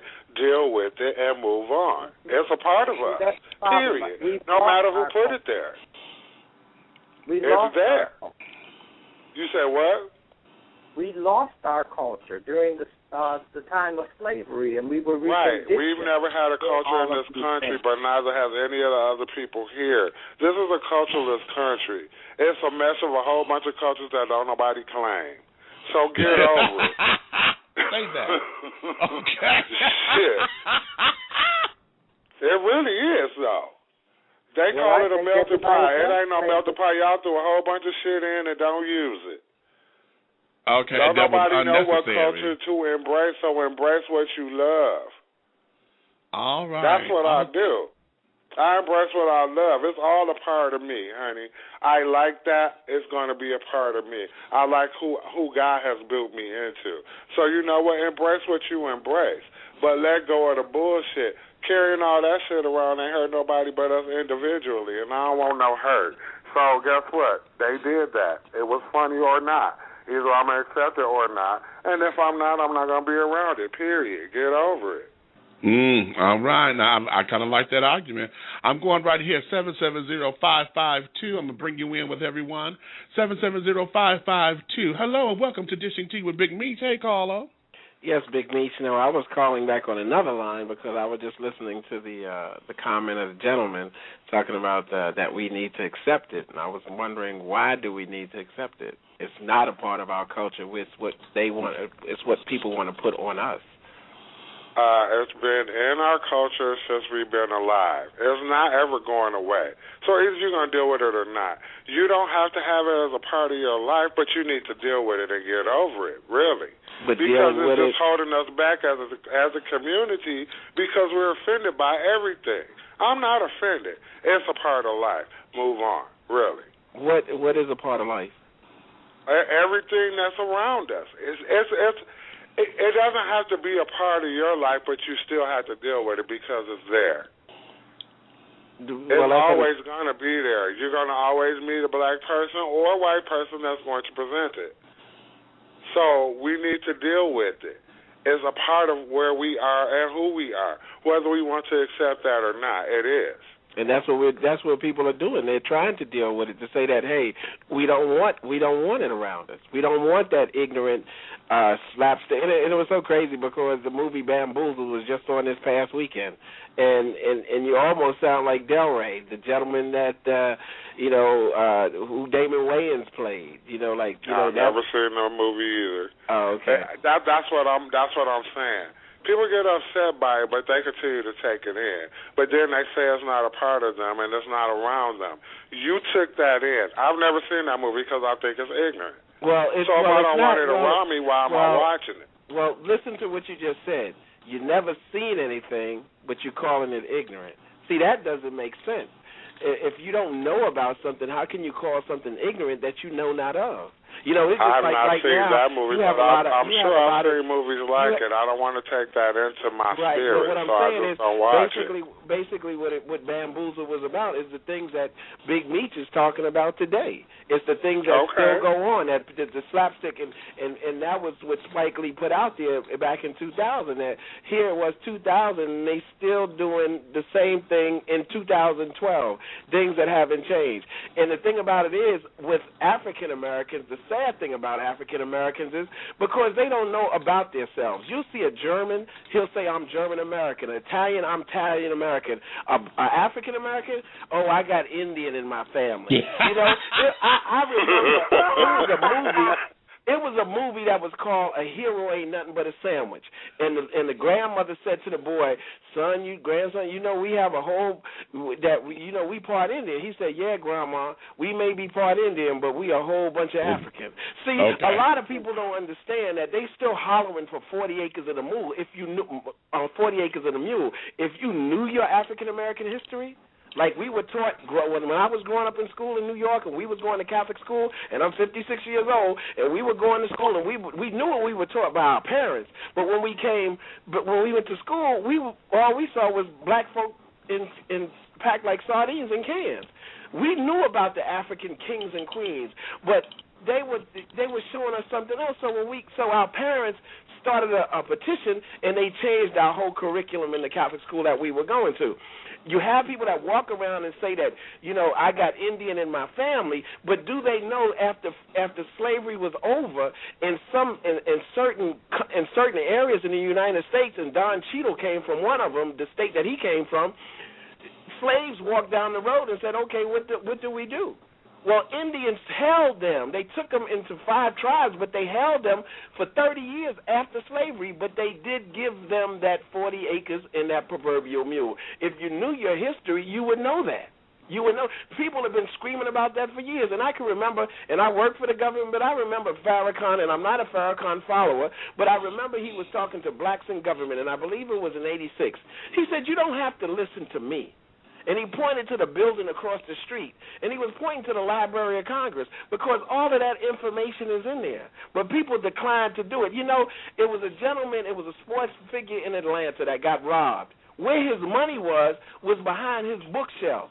But he said the burglars came into there, they saw the library, and they walked out. And it was on film. And it's an old saying, if you ever want to hide money from a person, a black person, put it in a book. Because they won't. And this is true, but just because I feel the way I feel don't mean I'm not studied about my culture. That's why I feel the way that I feel. Right, I'm proud of who I am, and I'm happy to be a black man. That's not the thing. I'm just saying it's always been there, and it's always going to continue to be there. I understand it's going to be there even if it gets better. But listen to what you just said. You sound like, can you imagine what you just phrased, a white person saying it? I don't know them blacks, but I don't like them. You don't know the movie, but you don't like it. I didn't say I didn't like it. I said I didn't see it. I didn't have a reason to see it because it's not something I need to see. But I didn't say I didn't like it. I said, have you ever seen the movie? You said no, because I don't like it. I'm like, how do you don't like something you never seen?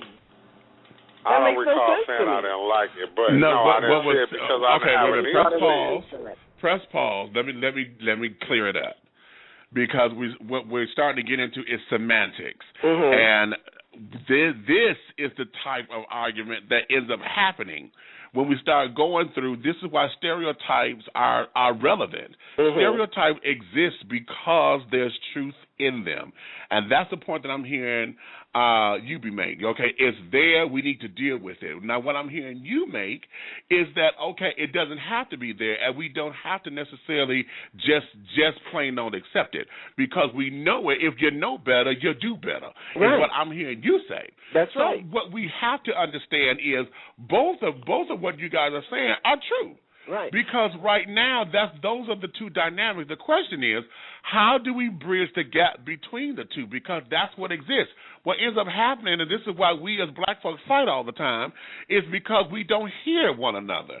We don't sit up there and say, okay, I got your point, and let's see how we can make this work together.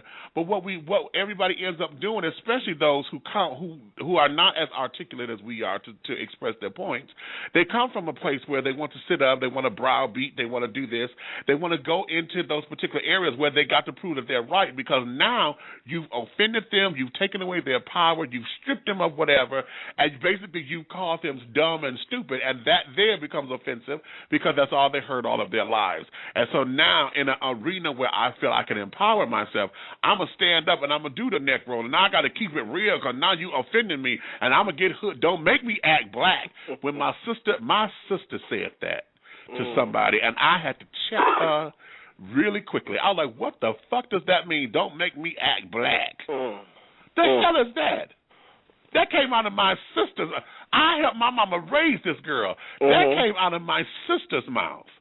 Yeah, well, I can remember radio talk show host Michael Bays, and he every weekend every year we would go to Jamaica. We go to Jamaica. Then he wanted to help the kids. He wanted to help the children. He had to save the children. So he said, well, T, are you going on this journey? And I'm like, no, I can't, Mike. He said, well, why do you feel like that? I said, because to me it's like sweeping sand in the desert. He said, well, why would you say that? I said, because you got to deal with the tree, not the leaves. It's like if you go on YouTube, you'll see little kids sitting on adults' laps, and you'll see the little kid 2 years old, that MF and that B and so and so, and all the adults in the room are laughing like it's funny. Right. So when you got that mentality that's out there, and I mean, and after you look at that video, you could go from video to video to video, and you'll see the same thing, and it's like, is it worth it?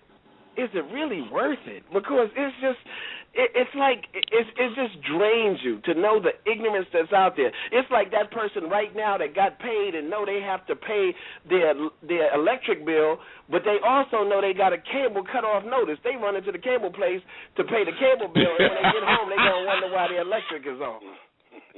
And that mentality is out there. That mentality is out there. That's why, I admire Dick Gregory so much, because back in the day, they offered him $1 million back in the day to sell his people out, and he didn't. And that's why I love Dick Gregory, because he bring it from the heart, But other people now, they'll dance for whatever it is. I remember I always tease George Wilborn, who's on the Michael Basin show, because George said, the only time you'll see me in this dress, I got paid 7 figures. That's the only time you're going to see me in a dress. Okay. But it's the things that they throw out to black folk that they accept. It's just like come Mother's Day come Father's Day in June, you'll see a bunch of, in ethnic communities, you'll see Father's Day cards for mothers. A mother can only be the best mother she could be. She could never be a father. Never be a father. Now, where I live at, I don't see those cards. I could go down in College Park. I can go in different areas. I'll see those Father's Day cards for mothers. A mother can only be the best thing that she can be. She can never be a father. Now, what was also interesting in that is that Father's Day gets none of the reverence that Mother's Day do. No, it doesn't. None of the reverence. No, it doesn't. None. And, Big Meech, I could be in the barbershop, and I'll hear the guys in the barbershop. You know what, man, around just before school time, I got to go out here and get this money so she could take my seed to go school shopping. I say, partner, let me ask you a question. I'm not going to ask you a hard one. Like, what is your child's teacher's name? What school did your child go to? What school do they go to? Because I'd say to anybody, if being a father is putting a check in the mail, American Express has been my child since November 1974, because I've been mailing a check to them every month since 1974. Since I went to that Hertz counter and knew I could buy the car that I was going to rent in the military, and the guy said, you have to have plastic. I took that American Express thing off that counter, filled it out, and got my American Express card since November 1974. So if putting a check in the mail is being a father, then I've been a father to American Express since 1974. Have mercy. Have mercy. Now, that's a Facebook quote. What?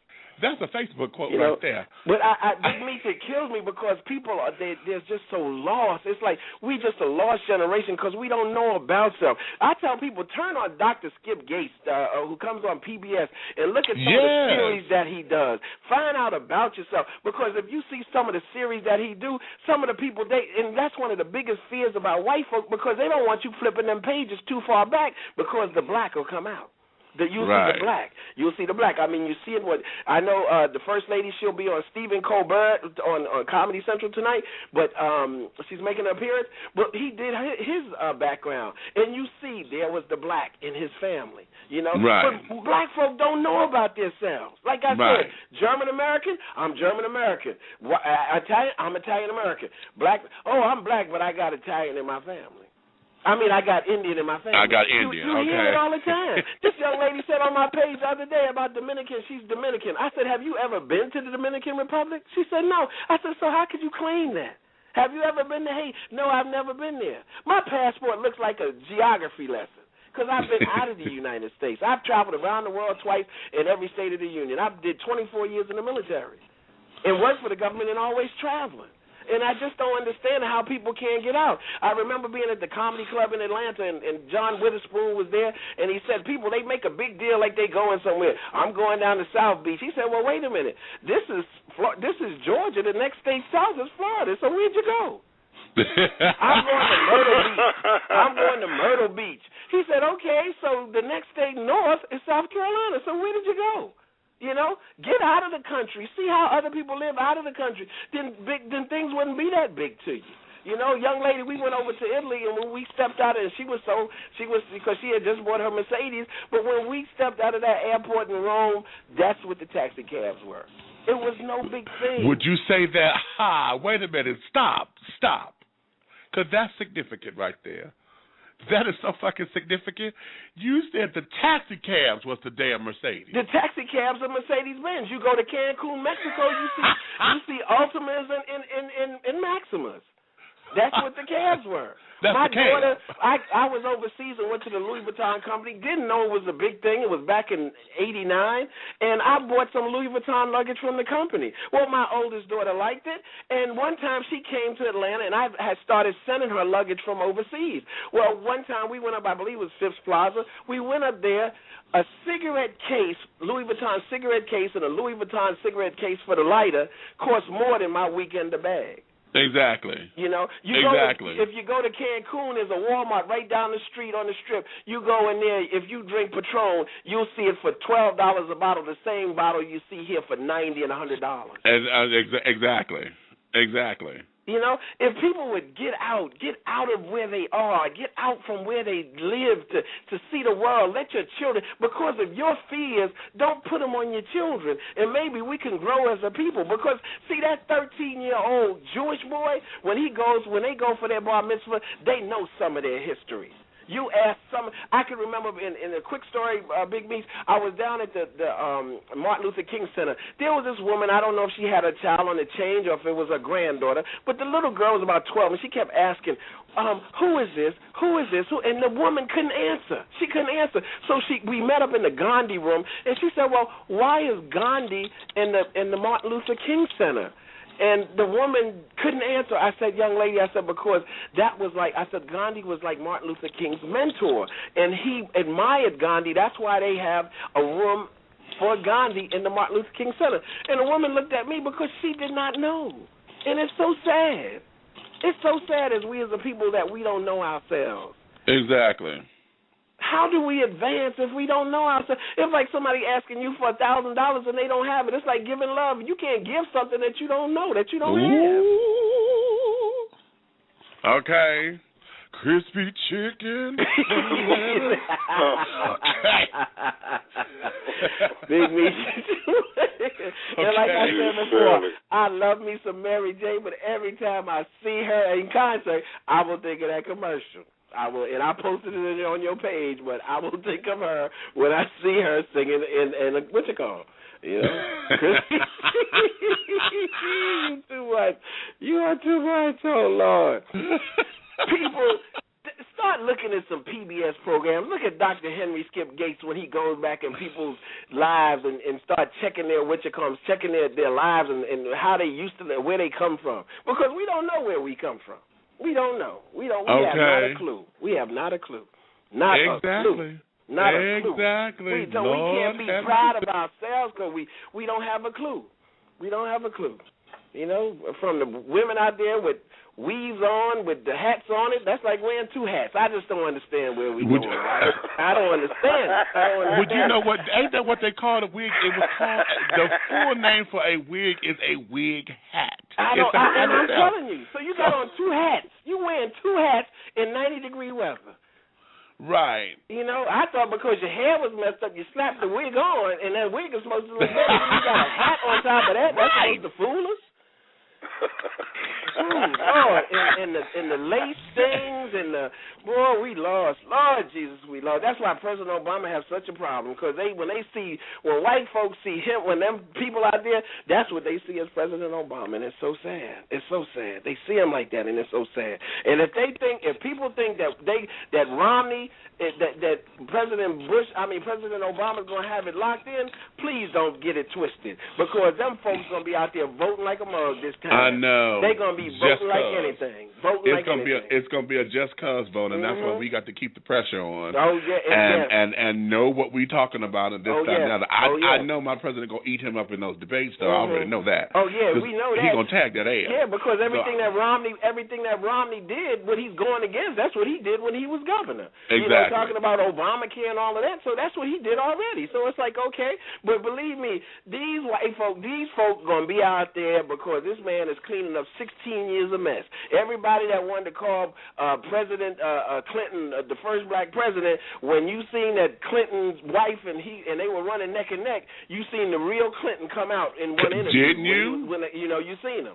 You seen him. And then people got to remember, they got to go back. That's why I like to look at the Daily Show with Jon Stewart, because he breaks out those videos. He does, and he shows the people. I can remember when Hillary Clinton was down in the Garment District, telling these people that work in the Garment District, we sending your jobs overseas. But black folks still want to tap dance. Oh yeah, they real deal. They the first black. Yeah, okay. They got plantations. They got a whole bunch of barbed wire to put your ass back on the plantation. Watch out now. People don't understand. They gonna sleep. Black folk are gonna sleep, and I'm telling you, if they don't get out there and vote, they could do everything else. But when it's time to stand up and be counted, my one vote don't count. There's been many presidents that have been put in office by small numbers. That's true. Okay. Small numbers. Numbers. Let me bring this child back in, because I told him I was going to bring him in. Andrew 82848, my England guy. Hello. Andrew. Hello, darling. You wanted to make a comment. Hello, cheese guy. I was just going to say that for the guy who said their country is cultureless, there is no such thing as a cultureless country. I mean, every country's got nightlife. You guys have got nightlife. You've got, fast food. That's all a part of your culture. You cannot ignore that. That's there. That's a part of your... Fast food is a culture? Yeah, I mean, you guys... Fast food is a culture. And I've been to London. And you know what? There's more Jamaicans in London than the Loyal Isles, okay? I've been to London. Matter of fact, in June we were in London. Pictures on my Facebook page. I've been going to London since when I used to be stationed in Italy back in between 74 and 79. Used to go to London. So that's not part of a culture. Yes. Eating fast food is not part of our culture. It's not part of our culture. No. Well, I think what he's saying is the comment was made that here in America, what we have done is we become a hodgepodge of different cultures to where America itself doesn't have a culture. Yeah, it's a hodgepodge. We're a melting pot. And so I think what the point here is don't discount it because we have nightlife or this, that, and the other too. Where that is the culture. Right. The hodgepodge is the culture because it's an amalgamation of everything. Oh, right, Okay. Because you got little Italy, little Germany, I mean, it's all over. Especially in the city that I grew up in New York, it's a little bit of everything. Matter of fact, Daniel Moynihan back in the day, he put out a book called The Melting Pot. But but to say it's a culture, no, it's just because we want everything now. We want it now. So they're going to have the fast food places, but they have fast food places in London. They have them in London. You're not talking to somebody that hasn't been there. Yeah, but where was McDonald's founded from? Who founded McDonald's? Kropp? You talking about who started McDonald's? Yeah. A white gentleman. A white gentleman in New York. I mean, not in New York. What's his name? Starts with a K? See, he's American, right? So that is a part of your culture. Okay. So. Oh, okay. Okay, I see what you. Yeah. Okay, so Andrew, basically, because I'm hearing your point is that what we have built has become a part of the culture, whether we like it or the whole fast food industry or whatever is a part of American living because now those things have now American culture, quote unquote, has now infiltrated other cultures because now you got McDonald's over in China and in London and all these other different continents and things to where America has invaded these other places. So okay, I hear you. It's like us with tea and crumpets, man. That's, our culture, but it's like everywhere. No, that's Big Meech, because we doing tea and crumpets with Big Meech. Okay, see.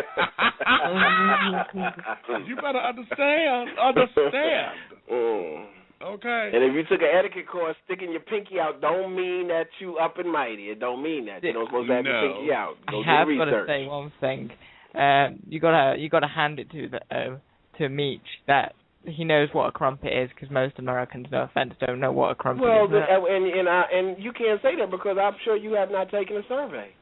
Yeah, but if you I was married to a Bermudian, so I know what tea and crumpets are. Okay. Yeah, fair enough. But you speak to most Americans always ask me when I'm online, what's a crumpet? Well, and that's sad because I always look at people when they're online. When you have a computer in front of you and you ask a question, I have to put one eyebrow up. Right. Right, because the information can be easily acquiesced, yes. Or at least acquired, I mean. Mm-hmm. Yeah. Okay, let me go here because I see 313. I've been trying to get you back up in here. Come on, baby. 313-772 and 248-688. I'm gonna bring all you guys in. Lord have mercy, I am not on this line. Yes, you are. Well, glory be to the gentleman that has a lot to say. God bless you for traveling and having done things in your life. My goodness gracious, is he just a well-traveled man? I have my passport now, so soon and very soon, Lord, I'll be the same way. Well, just to toss in my 2 cents on this biscuit. I hear what both sides are saying. Awesome, grand, and great. However, I am currently in a progressive state of understanding how to do that meet in the middle. As valid and as lovely as the well-traveled man's point is, which is sickening. I can't mess with it. What I think is... it almost feels like an attack, if you will. Like, it's understandable and acceptable that we, as a people, the black people, seem to have self-placed limitations. We can't progress beyond them until we understand and embrace what they are. So, in one sense, to my sister Rebecca, That is, I dig that. I really do go with that because, there has to be a point of accepting it and getting over it and moving beyond it, which is where you make room for the education that the well-traveled man is presenting. But until you learn how to process your way through that and get past that, you, in my opinion, and better yet, in my life experience, you will remain stuck. And a lot of folks can't afford, at least right now in their life, just to travel on out the country. So you got to embrace what you got and figure out what to do with what you got until you can do better. Yeah, but the thing about it is, it's a lot of people that spend money, needless money, when they could go out and experience it. I mean, there used to be a sign on 85 that said you'll probably spend more money in the mall than in the Bahamas. Okay, how about that? Okay, wait a minute. Press pause for just a second, everybody. Hold on. Ooh, okay. Hold on, because what's happening is I just got my 60-second mark. So I have less than a minute. So those of you who are listening by computer, this thing is going to stop streaming. If you're on the lines, and we're going to keep going until we just stop talking, or the thing cut me off, one of the two. Okay, so you'll be able to catch everything in the archives. I'm going to say it now for those of you who might miss it, honey. If you love me, tell a friend. If you hate me, tell an enemy. Just do know that this thing will move forward one way, shape, style, form, or fashion. I want to say thank you to everybody who's coming in and to join us here every Wednesday at 1 p.m. So we're going to keep moving. Go ahead, Mark. Continue. Okay. Let me see. Sometimes I can get a little scatterbrained. Your comment earlier, which I thought was absolutely hilarious, you need to be on stage for that, for somebody to take that light bill money and race it to the cable company. Hilarious. And like you said, there's a lot of people that do that, but no one's trying to dive into the why of it. Because that's where everyone gets offended about it and all that kind of thing. That's where you can't tell nobody nothing and whatnot. That's where, in my opinion, all the anger and frustration is released at that point, because at that very moment, when you point something like that out to somebody, you ain't doing nothing other than calling them stupid. And sometimes you have to embrace and accept that. Well, the only person I see that's calling them stupid is the power company when they come home and find out everything is shut off. At the end of that story, you dumb. At the end of that story, you a piece of work, or as me and my Brits like to say, fragnaggle or shenanigans. You're full of something. Okay. But the thing is, this is where I was going in the beginning. Everybody want to make the argument, we need to be educated, we need to know this, we need to know that. And that's all well and good, which is true. That's why I'm very educated about the African-American culture. My family kept me there. But a lot of people don't get that education. The work is individual. The only way to make a change is to change you. And these people don't want to know the truth about themselves. That's why they can't move forward. We'll never move forward progressively as a group because we don't agree. We have to do it within ourselves. And that's all. That was the biggest point I was trying to make in the beginning. We need to deal with it and move on, bottom line. But you have to do that as an individual. And my grandparents, because Mr. Travel Man, I want to tell you personally, I dig you for pointing out the, how everybody says, I got a little Indian blood, because, yes, I'm one of those folks that got, who grandma was a for real other EIO type of chick. So, but like you said, I've never been to an Indian reservation. All I knew was my grandmother, and I didn't know that she was an Indian until damn near her death. Okay, well, I know when I went to go bury my great grandmother, the guy said, "Well, what part of the South she's from?" I said, "Well, she comes from the South of Manhattan. I'm a 6th generation New Yorker." So, and there was no Indian in it, but her hair, I can remember her hair came past her calves. But there was no Indian there.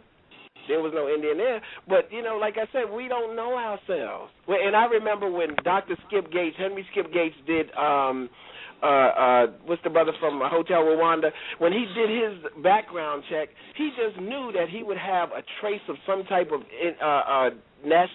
Native American blood in him because his family was one of the families that was on one of those reservations there.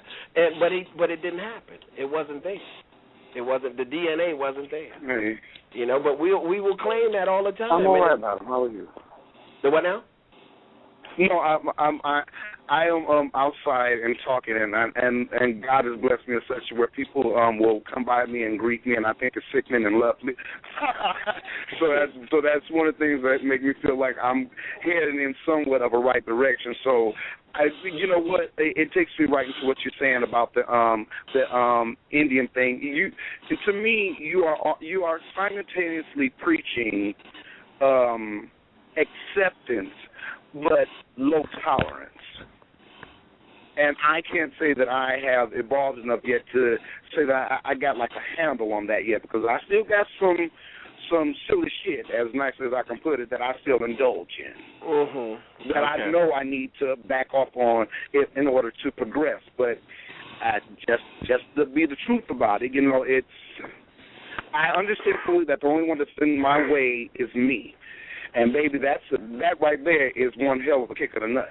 Yeah, well, that's that the person that's blocking you, like a quarterback, is your ass. Right, and like my grandparents used to say, it's not your fault because you were born ignorant, but it's damn sure your fault to say it. If you stay that way, okay. Well, amen. Well, there you have it. Okay. Exactly. You know, I can remember, and the person that was talking, and the person that was talking about like traveling to South Carolina or down to Florida, that was John Witherspoon in the comedy club. And then he asked the people, he said, "Well, in here, who has been to Mardi Gras?" And people threw up their hand. And then he said, "I'm talking about the original Mardi Gras." And people didn't, and then they were a little hesitant because they didn't know that the original Mardi Gras started in Mobile, Alabama. So I threw up my hand and I said Mobile, Alabama. So he said, "Okay then, well, since you've been to Mobile, Alabama, have you ever been to Carnival?" Well, my girlfriend stood up and she opened her jacket because we hadn't been back from Brazil 72 hours. We didn't have nothing to do, so we came to the comedy club. It's to the point where we get out, we go. Now, this was a woman that I met that didn't know where the airport was in the town that she lived in when I met her, but it was to the point where my head was hurting to say, how can a person live like that? How can you be in one place all these years and not travel? It just amazed me. And then act as if you are an authority on what the world is. Yeah, you know, if some people don't understand that, you know, when you cross your legs and show the bottom of your shoes, that's an offensive to people. Why people don't shake hands with left hand? Because in some cultures in this world today, they still wipe their behind with their left hand, not with tissue, with their left hand. That's why it's offensive to shake your hand, shake a person with, unless you only have a left hand. But people don't know that because they have not traveled outside of the country that they live in. Outside of the country they live in. And like I said, like Farrakhan said when he was speaking to blacks in government back in, I think it was 86, and he pointed to the building across the street, he said, "You don't have to listen to me. Go over there to the Library of Congress and open up a book. Because it's there." But now we have computers, so we could go on there and we could pull up the information all day long. All day long we could pull up that information. Okay. Because it's the problem comes in when you run into fellas like me that's afraid of the internet. Yeah, well, see, I'm not. I'm not, because you got to realize this. If you call to check on your American Express or your Visa card, your call is being routed over to the Philippines. You can ask that person, or India. And you see them on 60 Minutes, and the people was on 60 Minutes. My name is Abraham Washington. They want to put that thing in your mind to say, okay, Abraham. Now, I know it's not Abraham Lincoln, but my name is Abraham. They had them repeating names that we know in the United States. But they got all your information, so when you see all these LifeLock commercials, and I hope that's not one of your sponsors, it's just scare tactics, because you talking about somebody in a third world country that's not making any money at all, but they got all your Social Security number and everything. Come on. What? Be for real. Ain't that nothing? Be for real. You know, that's why people like me feels like... That's why people from different countries... Like when people come from Jamaica and other countries, if there was a Kroger in Jamaica, you talking about a person making about $68 a week. That's why people come here and work like Hebrew slaves to make that money. Money. Well, here we take it just for you know, oh wow, you know. But in those countries, they working. People are leaving from one job, going to another job, going to another job. Granted, it has filtered here. Broaden my horizons. The what now? Just at least a peak.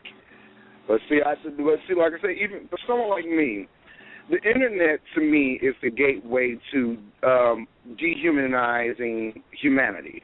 I don't like how we live in in a society of, as my auntie would say, microwave lovers. You want everything now. You want everything instant. So I'm resistant to that particular form of progress while accepting the fact that I know I need to get with it.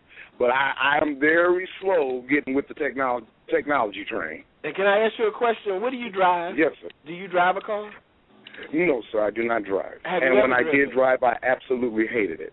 Okay, because I was wondering if you were still going outside and unwrapping that string around that post where you got your horse and buggy tied up, because if you're not moving on with technology, I'm sure it's a whole bunch of people who love you sticking with that horse and buggy thing, because they have jets now. You know, but if you want to stick back there with the Underwood 500 typewriter or the IBM Selectric 2 and 3, that's on you. But see, because you're going to be left behind.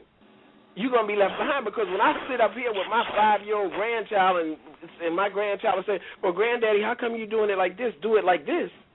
You know, I moved to the side of the computer so he can show me.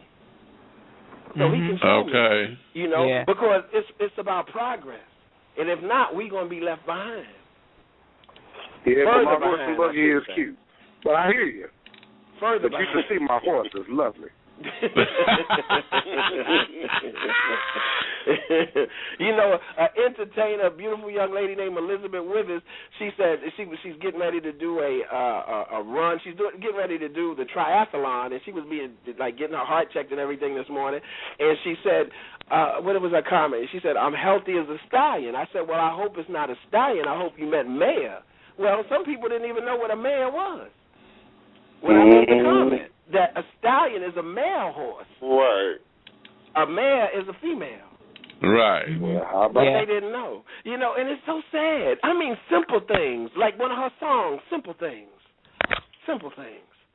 You know what? That can spin right into the topic of one of the first topics I think that was brought up on this show, like with the gay community and their ability to fall in love. Because I noticed from a broad range of ages, from your oldest to your 20s.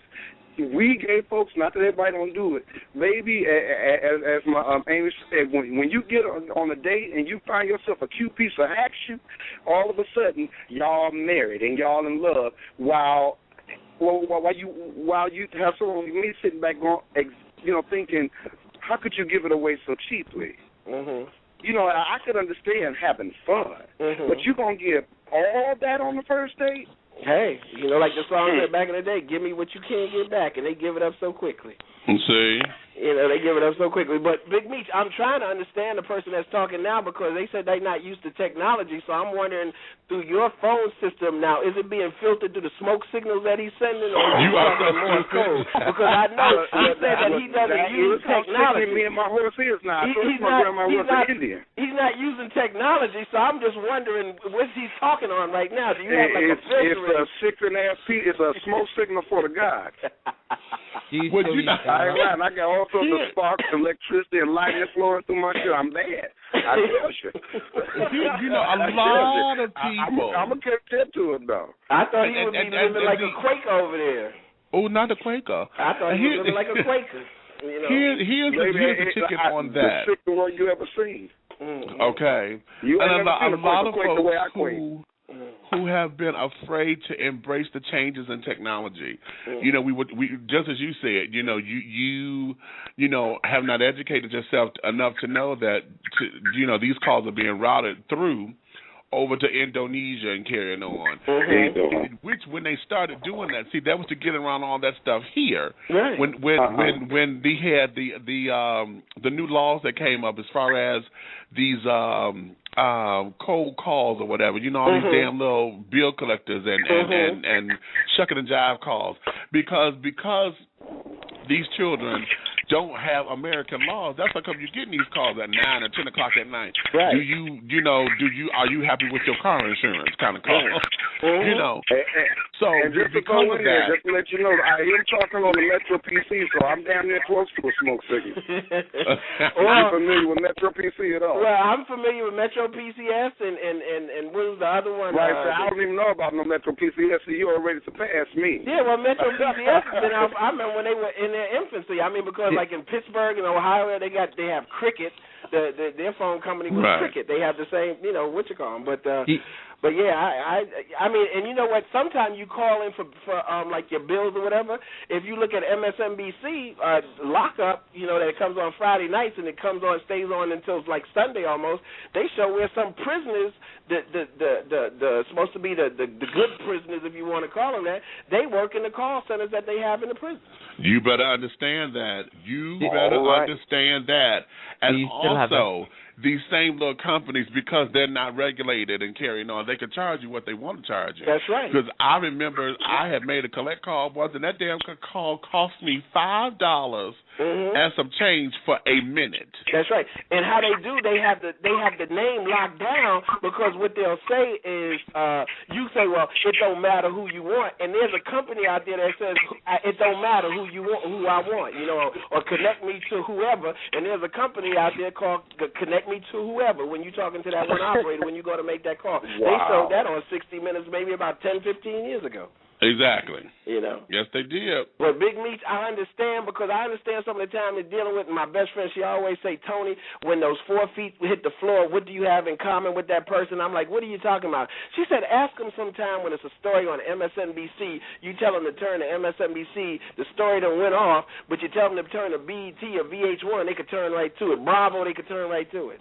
Because that's all they know. They don't know nothing else. They don't know nothing else. And it's so sad.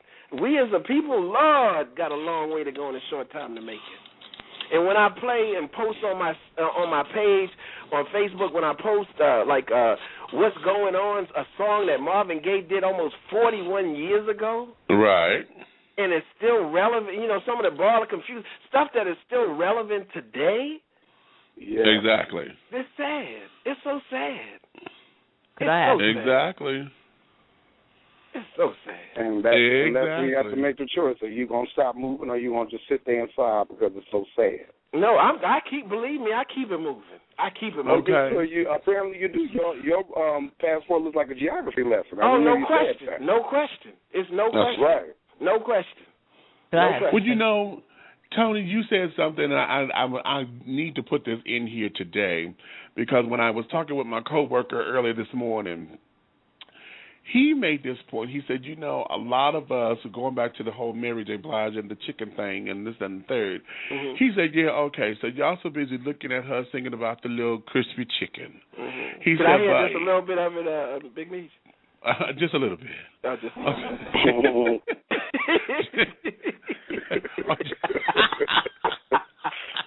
First letter. Okay. Big Meech is You stupid. Okay. It's so much so I had to post it on your page. So he said that we're so busy.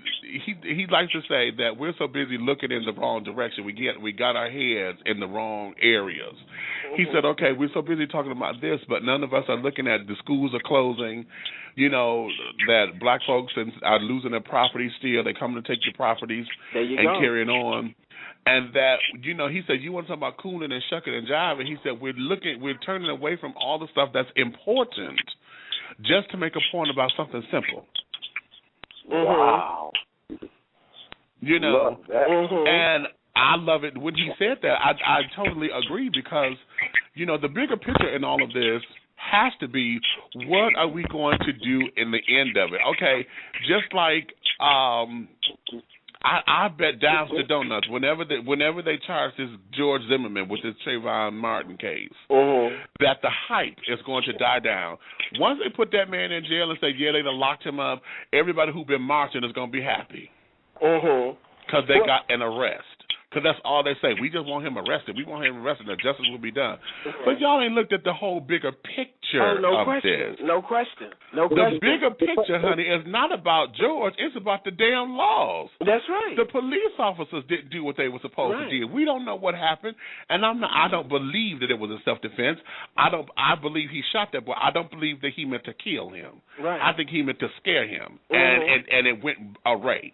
Right. But the whole thing of it is that this is about the laws. The police failed that family. Oh, yeah, they did. None of that. They did. And that's the big picture in all of this. And nobody's going after that. Right. You're supposed to take the clothes. You're supposed to take all his clothes, give him some more clothes. If you were going to release him, that man's supposed to have some more clothes because all those clothes that he had on that night is supposed to be there for somebody to look at. Exactly. Exactly. I think he was totally failed. I mean, it was totally failed. And like, there was one woman made a comment today on one of the Facebook page things talking about, he just needs to kill himself. Well, that would cheat. I said, if it was your child, would you want him to kill himself if he killed your child? Wouldn't you want some type of justice? Because I think you would feel cheated by it being your son, and then the man just going to take his life. At least that's how I feel. With grandsons and a son, that's how I would feel. I would feel cheated. I would want the justice to work some type of way. And I know Eric Holder, the head cop, that works for President Obama. He made a statement about he's going to be looking into this case.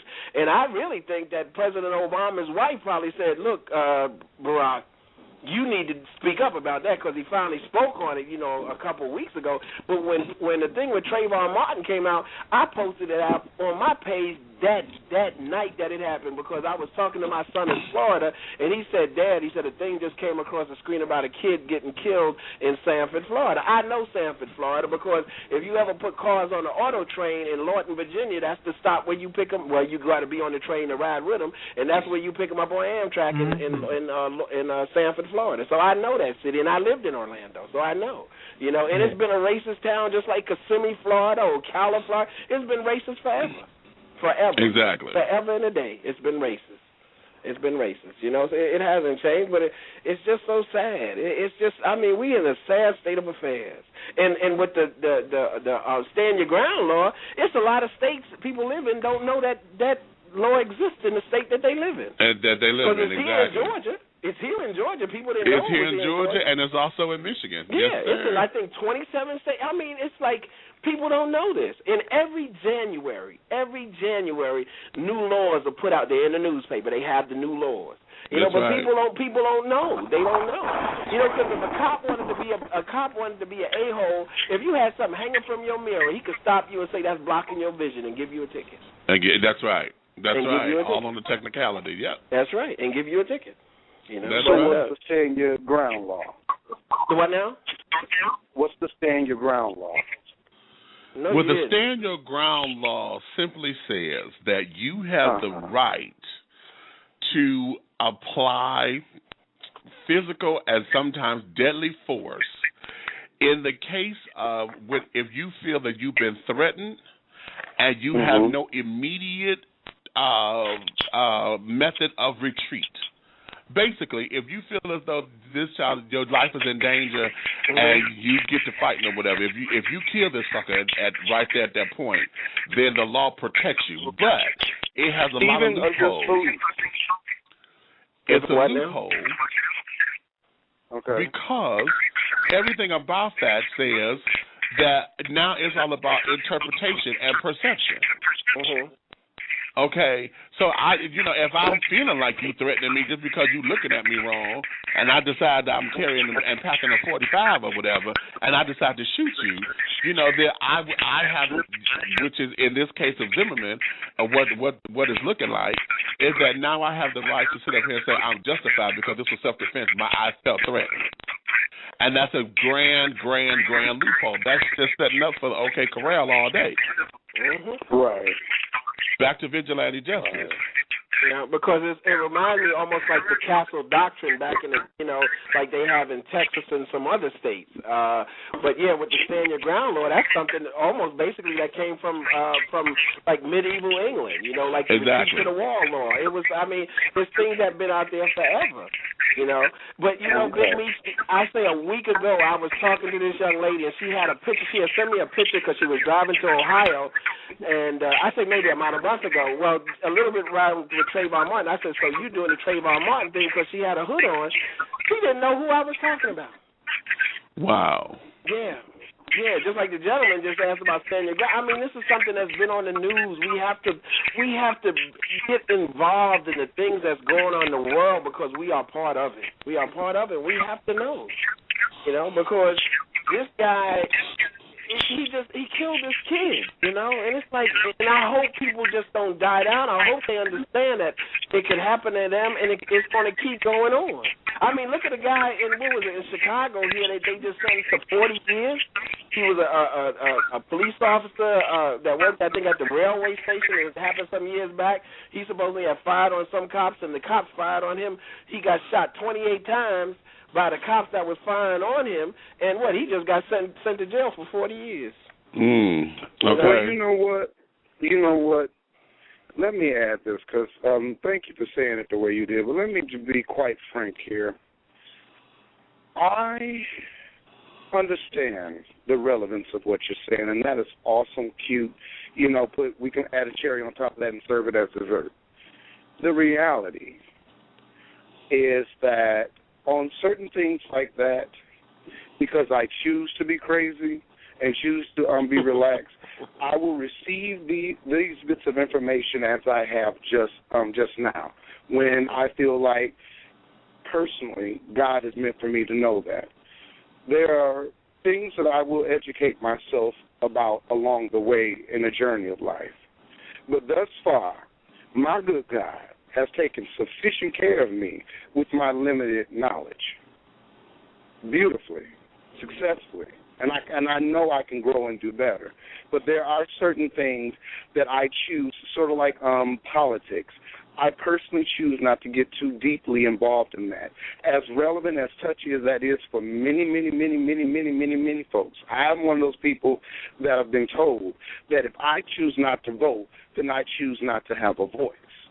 And my attitude towards that still remains, even though I am now a voter, my attitude towards that still remains. So as long as I'm paying taxes, my voice matters. It really, really does. And you don't have to believe it and or agree with it. I will know what I need to know when I need to know it. And if there's to be a rush that I gain this knowledge any quicker, I do trust and believe that everything in me is going to see to it that I know, a.k.a. God. Just to, throw my 2 cents on that. Okay. I hear your passion in the sadness of the undereducation that people can choose to do. And everybody has their reasons. Everybody, dear God. Me personally, I choose to stay so consumed in my own mess. It's taking me a minute to in your mess. Just call it what it is. Right. Mm-hmm. That's what I said, mess. I know. And I'm choosing to step away from it, but it may not be as rapidly as someone else may consider I should be. Oh, okay. And that's it's not their journey and not their life. Right, and I'll accept you for that, But I'm just saying, in our household growing up, Amen. I know how the pressure was put on us. And we had no choice. I mean, when we stepped out of our building, if you lived on the left side of the street and you took a look to your left, there was City College of New York. If you was on the right side, there was City College of New York. That's what we saw every day when we stepped out of our building. So we knew when we stepped during the summer, we were talking about who took the SATs, who took the MCATs. It was like that was the thing because that's how we were raised. We were raised like that. So it was just to the point where it was the passion. I remember one time my mom came down from New York and I took her to the Martin Luther King house, to his house, and as we stopped, as you going down Auburn Avenue, and we stopped on the thing, and she just got so mad because she seen everybody out there drinking and smoking and getting high right like blocks away from the house, and she was like, she just rolled down the window, and I'm like, Mom, what you doing? And she's like, why y'all on the corner? And, right down the street from a man who fought and died and sat in Walgreens and got spat on and piss thrown on him. And y'all, this is what y'all doing? Somebody put on Facebook the other day, what do you think Martin Luther King would say? you know. And I would say I really don't know what he would say, but I felt if it was me, I was like, what is it for? I usually tell people when I'm trying to deal with certain folk in life, and I say to them, you know, I don't believe it's tsunami or earthquakes. I think it's our forefathers and foremothers spinning in their graves. The ones who's in the water that got water burials, they in the oceans just spinning, saying, what the hell did I die for? It's those slaves, those millions of slaves, because you got to remember, Jewish people, they could claim 8 million in the ovens or whatever it is, but slaves, because we were written down like cattle, they know almost to the number how many were lost, and it was hundreds of millions that had jumped in the water, that died at sea from sickness and everything that's in those waters. And I believe it's our forefathers and foremothers that are fight that they just like, why did we die? What did we die for? What did we die for? For what reason? I'm glad you said that, because see, I guess I'm someone that gives just cause to such statements like that. But I will say this to it: when you are put in an environment, because see, my mother would love you. Because see, my mother was a very well self-taught woman, educated, book smart, and all that. But my mother had difficulty with math. Whereas for me, on the other hand, math came so easily, I became bored with it, but never did anything with it because I hate math. But if you sit me down, regardless of college level, elementary school level, you sit me down and give me a good run through, baby, I can figure out almost any equation you put in front of me. But I hate math. I seriously do. Well, I hear you, because I used to get pissed off because when people used to come to our house, they'd be like, Tony, do that dance, you know, so I could dance like old boy in Jungle Fever. But with my brother, one of my brothers, you could say 67, 52, 89, and just say the numbers. And as a little kid, you could throw the numbers at him, and he could add them up right in his head as he was with you. I wish I had that gift that he had. Right, and you know what? I'm glad that you said it, because I've met people in my life that I consider, because I love singing. I've met other singers in my life, fabulous, wonderful singers, voices that sound like they've been touched by the hand of God, that have told me to my face without hesitation, the last thing they want to do is be professional with it. Now, to certain people... I just see breaking news. George Zimmerman will be charged in the Trayvon Martin case. It was 257. I'm saying, let me turn to CNN. Okay, I'm listening to you, sir. Well, people have choices. Like I said, each journey is very, very, very much individual. And even though we may have an understanding and or knowledge where someone is going, I'm not sure as whether or not people in general, yourself may or may not be included in this, get how much it takes to admit and move beyond your faults. That is something that is not something, in my personal opinion, that's taught in the black community. We're taught general stuff like, you know, well, you're black, so, you know, that's 2 strikes against you, but you got to press forward and whatnot. But, see, life is such that life is, as my auntie says, it's so simple it's complicated. It's so simple. It is the answer to every problem, every question, and whatnot. Is so simple. It's ridiculous. But the reality of it, the reality to stick and not to not, you know, wanting to go run and get some ass when you want to, run to get that liquor or whatever you're addicted to. That is a whole different dynamic in and of itself. So to generalize so passionately how people, you know, could and should, that's wonderful, and it's true. But I'm pretty sure, Mr. Tony, that even you fall short just a little bit. Oh no, and it's within that fall that I would say should open the window for you to relate to anyone who you may feel is really sad. Because, see, that fall, whatever fall you had, I mean, it took you a second or a couple of minutes or a couple of hours to get up from. Within that moment, as my auntie say, rush that across the board. Okay, and rush that across the board to someone running that electricity money to the cable company. It might sound crazy, But in that moment, that's what happened, and they have to deal with that. Yeah. And the knowledge to cut that out, to cut something as simple as that out. I mean, first of all, you got to understand and accept that that is really not the way to get this done, because it don't make no sense, baby. You can't watch cable without no electricity. Right. But some people don't have. Some people don't have that. Cannot communicate that to, and they have to get that in their own time. Yeah, and that's sad that people that you, and the thing that the thing about it is that person's making more babies. That person's making more babies, and that's the sad thing. That's the sad. We know what happened. And see, let me interject here, because see, I'm hearing a tinge. Okay. Okay. I'm hearing a tinge. And what's the tinge? And well, the whole thing of it is that a point. I'm hearing that a point has to be made, and you know what I'm talking about. I ain't gonna. He know who I'm talking to. And here's the thing. Right there in the whole idea of a point having to be made, ideal, suggests that you shut down and not heard the point that was said in its entirety. It's not so much as it being a personal attack that someone just happens to be sad. The whole thing is, yes, it is sad that someone has not been able to do this or do that or do this or do that. When the technology is here, it is sad that someone does not want to embrace the changes in life, because what that says is that for whatever reasons, you are afraid of change and afraid of moving to the next level. And yes, arguably, it is going to be a scary situation because no one wants to come out of their comfort zone. But at the same time, sadness is only gladness upside down.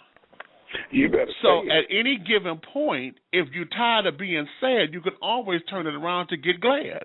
So in that particular instance, not the whole idea of having to prove a point or to have to say this or you feel as though this must be said, then what has happened is a nerve has been struck. And so now it's just time to breathe. Accept what's being said, pull from it what you need to pull from it, and then let it guide you the rest of the way. That's part of the process. Yes.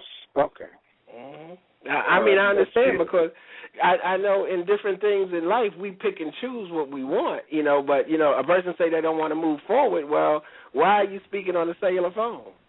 It should be string in a can, It's like, we need to embrace the things that's out there, because over my desk, and I've had this thing, and I got it in plastic because the sheet was so raggedy, and it says, over my desk, it says, work smarter, not harder.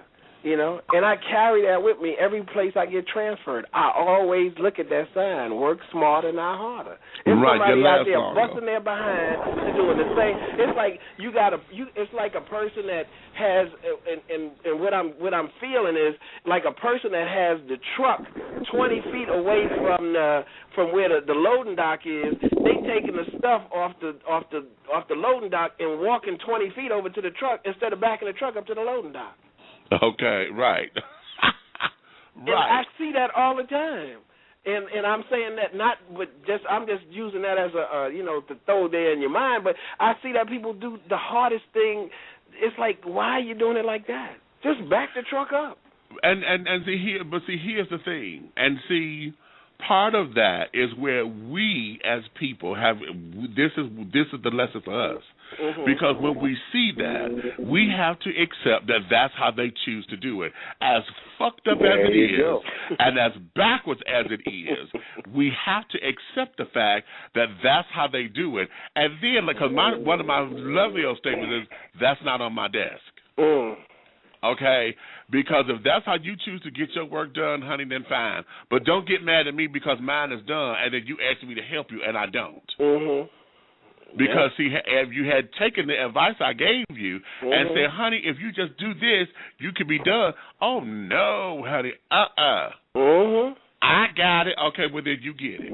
Now, I'm sitting up here having wine and stuff at the bar, waiting on you Because we were supposed ass, to go here together, but your ass is stuck here for another 2 hours. Then you done missed the bus. Then it done started raining. Now you got to go home and change your clothes, and it done created a whole big old mess. And then you mad at me because I left. Bitch, stop. Because they wanted to work back asswards. That's on them. That's on them. No, but that is a hard horse pill to swallow. Oh, because I choke, I gag, I can't even chew it up. You know, I have to. Whenever I have to take that pill, I have to chop it up and powderize it and mix it in the water. Is that bad? Is that hard to swallow? Yes, it does not go down smoothly because. Again, and this is where it gets selfish, because the whole thing of that is selfish. And that's because they're not doing it in the time I want them to do it in, or I feel they should do it. And because I see their potential, and here's the word, the potential in them to get it, because I know they have the capacity to do it that way, and they choose to do it a separate way, I have to allow them for their choices, because if they challenge me on mine, I know I would be just as passionate about being in their face as they are with me. Because that there is the peel, darling. That's the peel. And if we take that across the board and look at how we deal with people, how we deal with culture, how we deal with races, because I mean, think of that when we're dealing with someone who is just completely racist. And this is a white person being racist towards blacks and others. This is black folks being racist towards others. Right. Okay, and all the phobias and this, that, and the other. To tell them that I'm just a human being just like you, if you cut me, we going to bleed the same blood. That there goes over their head because they don't hear that. All they see and all they know is what has been inbred in them. And they're going to keep doing it their way because they know their way is what sustains them until they do better. And the sad thing is that a lot of them don't, because they get in that rut. And so the thing you have to do is either deal with it or leave them the fuck alone. Because, I mean, say, for instance, like, you know, when you was talking about, you said, well, the person has potential. Well, I know in the military, writing fitness reports, writing evaluations, you got two of the same guys graduated at the same time out of the military school, they doing the same job, you writing up the evaluation, you saying, this gentleman has the potential, this gentleman is doing it. So it's like, the person that's going to get the promotion when they see that in D.C. is the person that says that person is basically doing the job. Now, the person that has the potential, and it's like, okay, well, they still working at it. They haven't grabbed it yet. Grabbed it yet. And that's a sad thing, you know. And, yes, we are looked at, you know, on another subject, we are looked at differently because, like the other day on the news, they were talking about, you know, when are they going to stop talking about Trayvon Martin? Shit, y'all was talking about Amelia Earhart a couple weeks ago. Y'all talking about, what's her name, Natalie Holloway in Aruba, you know, and that's 2005. But they could no, honey, wait a minute. They even still talk about the little girl that fell in the well, you know. Okay, they still talking about Marilyn Monroe. Jesus. And that's why I just want to shake our people on some time and show them that to some folk we have no value. So grab what you can, because to some folk we have no value. No value whatsoever. That's the thing that upsets me.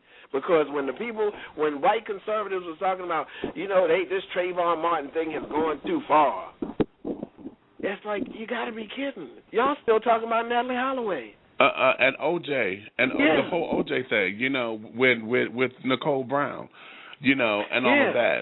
Still talking about it. Still talking about it. And that's another subject, because when I seen his son crying in court that time, I said, that boy has something to do with it. And I see now in the news, because people were calling me talking about, Tony, what you said back during the O.J. trial, they talking about they believe O.J.'s son killed the woman. That was all in the news the other week. Okay. And I'm like, why is he crying so hard? Okay, I didn't know who, honey, but I've always said O.J. didn't do it. Yeah, but I didn't think O.J. did it, but I said he know who did it, and so now exactly. Like he's saying, like looking like my father's on trial for something that I did, you know. Right. Yeah, but that was all on the Griot and Huffington Post and all that different what you called last week. So. Yeah, but Big Meech, I love calling into your show, but I know now every time I go to a Mary J concert, I'm going to hear your damn voice. See? And that's what I'm talking about. You done messed up. And see, and why I'm so passionate about Mary J, I had to take some money by a hospital where my nephew's uncle worked at. And this woman, I'm looking at her, and I said, ooh, you look like somebody. This was like maybe 89, 90. I said, you look like somebody I know. I said, they trying to sing, but they really can't sing. So my nephew's uncle, he pulled me to the side. He said, you know that lady, Miss Cora, she has a daughter named Mary J. I said, that's the woman. I said, that's her mother? He said, yeah, that's her mother. And that's how long I've been following Mary J. That's how long I've been following her. When she used to be performing in Portsmouth, when old boy that who used to sing with Jodeci used to beat her ass with the black eye. Performing one time with the black eye, and I could see it on the side of her sunglasses. I've been following old girl forever. And then when I saw that commercial, when they showed it on TV on the news, I said, Lord, she's giving the same passion she doing the concerts. You know, chicken, fresh lettuce, tomatoes, okay. You know, it ain't like Mary J hurting because she sells more perfume when she's on, what is it, HSN, with Carol's Daughters, when she's on there, she's the top of the list on right. She's the top of the list. Nobody sells more than her when she comes on there. They buying Blossom out the yin yang, you know. So I know she's not hurting, you know, but I guess every person has a price, boy. But I know when I go to her concert, I'm going to hear Big Meech. Lord Jesus Christ. Jesus. Because Frank Ski had her down at a private thing. You children have a good time. I got to run off. It's been wonderful talking to you. Okay, then. Miss Nietzsche and Mr. Tony, God bless you. Thank you for giving a young brother some information. Okay, then. All right, enjoy. Okay, yeah, Big Meech. Every time I go to a concert now, I'm gonna hear Big Meech. And you was throwing it too, cause you talking about, and I just had to go and put it on your page because I was digging the video. And I didn't post it on my page when it came out because I don't want to see my girl Mary J Blige looking like that singing that song. Right. You know? But she doesn't, you know. Like I said, Jay Leno, he drives his vehicle, you know, he drives through the Burger King. He's not outside the Burger King. He's driving inside the Burger King, and the guy tells him, he said, well, you know, Jay, we have a drive-through, you know, and Jay says, I know. And he just drives out because Jay Leno is known for his cars. He got a big warehouse full of cars. Yeah, know? He collects them. Yeah, and then you have the soccer player, you know, him, you know, he's talking to the girl, and she's getting all dreamy-eyed, looking at him and everything, and that's his thing, you know. But when I saw the Mary J, I'm like, oh, Lord, Jesus, no, not Mary. Oh, yeah, the soccer player, yeah, because he does the shakes. Yeah, he does the smooth. Because the other day I got a thing in the mail where you could get that free thing that he's talking. Well, what he's ordering, you could get that one because they got the strawberry and the mango and what you call them. So they got the free because I got it the other day. I stopped in Burger King to get it. But but every time now I'm gonna hear your voice.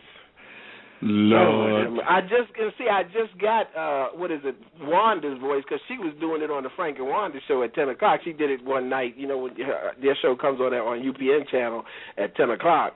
Frank and Wanda show, they show like a half hour of the morning show that they do. Right. And she was doing it, but now I hear your voice doing it. Lord have mercy. Well, listen, T, we are going to sit down and shut this down now. Okay, then. Because, child, I got, 11 minutes, and I will be 3 hours long on this show today. Okay. This is a hot topic, a real hot one. Okay. And I thank you for coming in. Now, you called me personally because we need to talk. I know. And, I know you're going to beat me up. But no, it ain't no beat up. You've been traveling and things, but we'll talk. Mm-hmm. So, we'll get all that together and all of that. So thank you for calling in. And all right, for your first time with I'm going to post on my thing for Big Meech next Wednesday. I'm going to have it on my page. Oh, no question. No question. I didn't know it was this much fun. Oh, well, thank you, baby. I appreciate it. See, I told you I'm a ball of surprises. Mm-hmm. Yes, you are. I told you that when I met you. Yeah, yes, but that's a whole nother thing. That's a whole nother story. Okay, talk to you later. Thank you, baby. Okay. Bye-bye. Bye-bye. All right, well, ladies and gentlemen, honey, that's the show for the day, honey. This was a really hot topic. this here got hot, and, as you see, it was in many different areas and many different directions and all of that. And, yes, babies, that's what we do. That's what we do. That's what we do. So, hey, thanks for taking your time with me, honey. If you have any questions, comments, or concerns, please feel free to take them over to www.dishingtea.com. You can email me directly, bigmeech@dishingtea.com, and I will be sure to make sure that I address each and every one of them. Until then, darling, honey, finish all of your crumpets, baby, because the tea has been dished, and you've been dishing tea, darlings. With Big Meech, honey. Until next time, baby, if you love me, tell a friend. If you hate me, tell an enemy. But do know, one way, shape, style, form, or fashion, we are moving forward. Until that time, baby, I'll see you again. Bye-bye.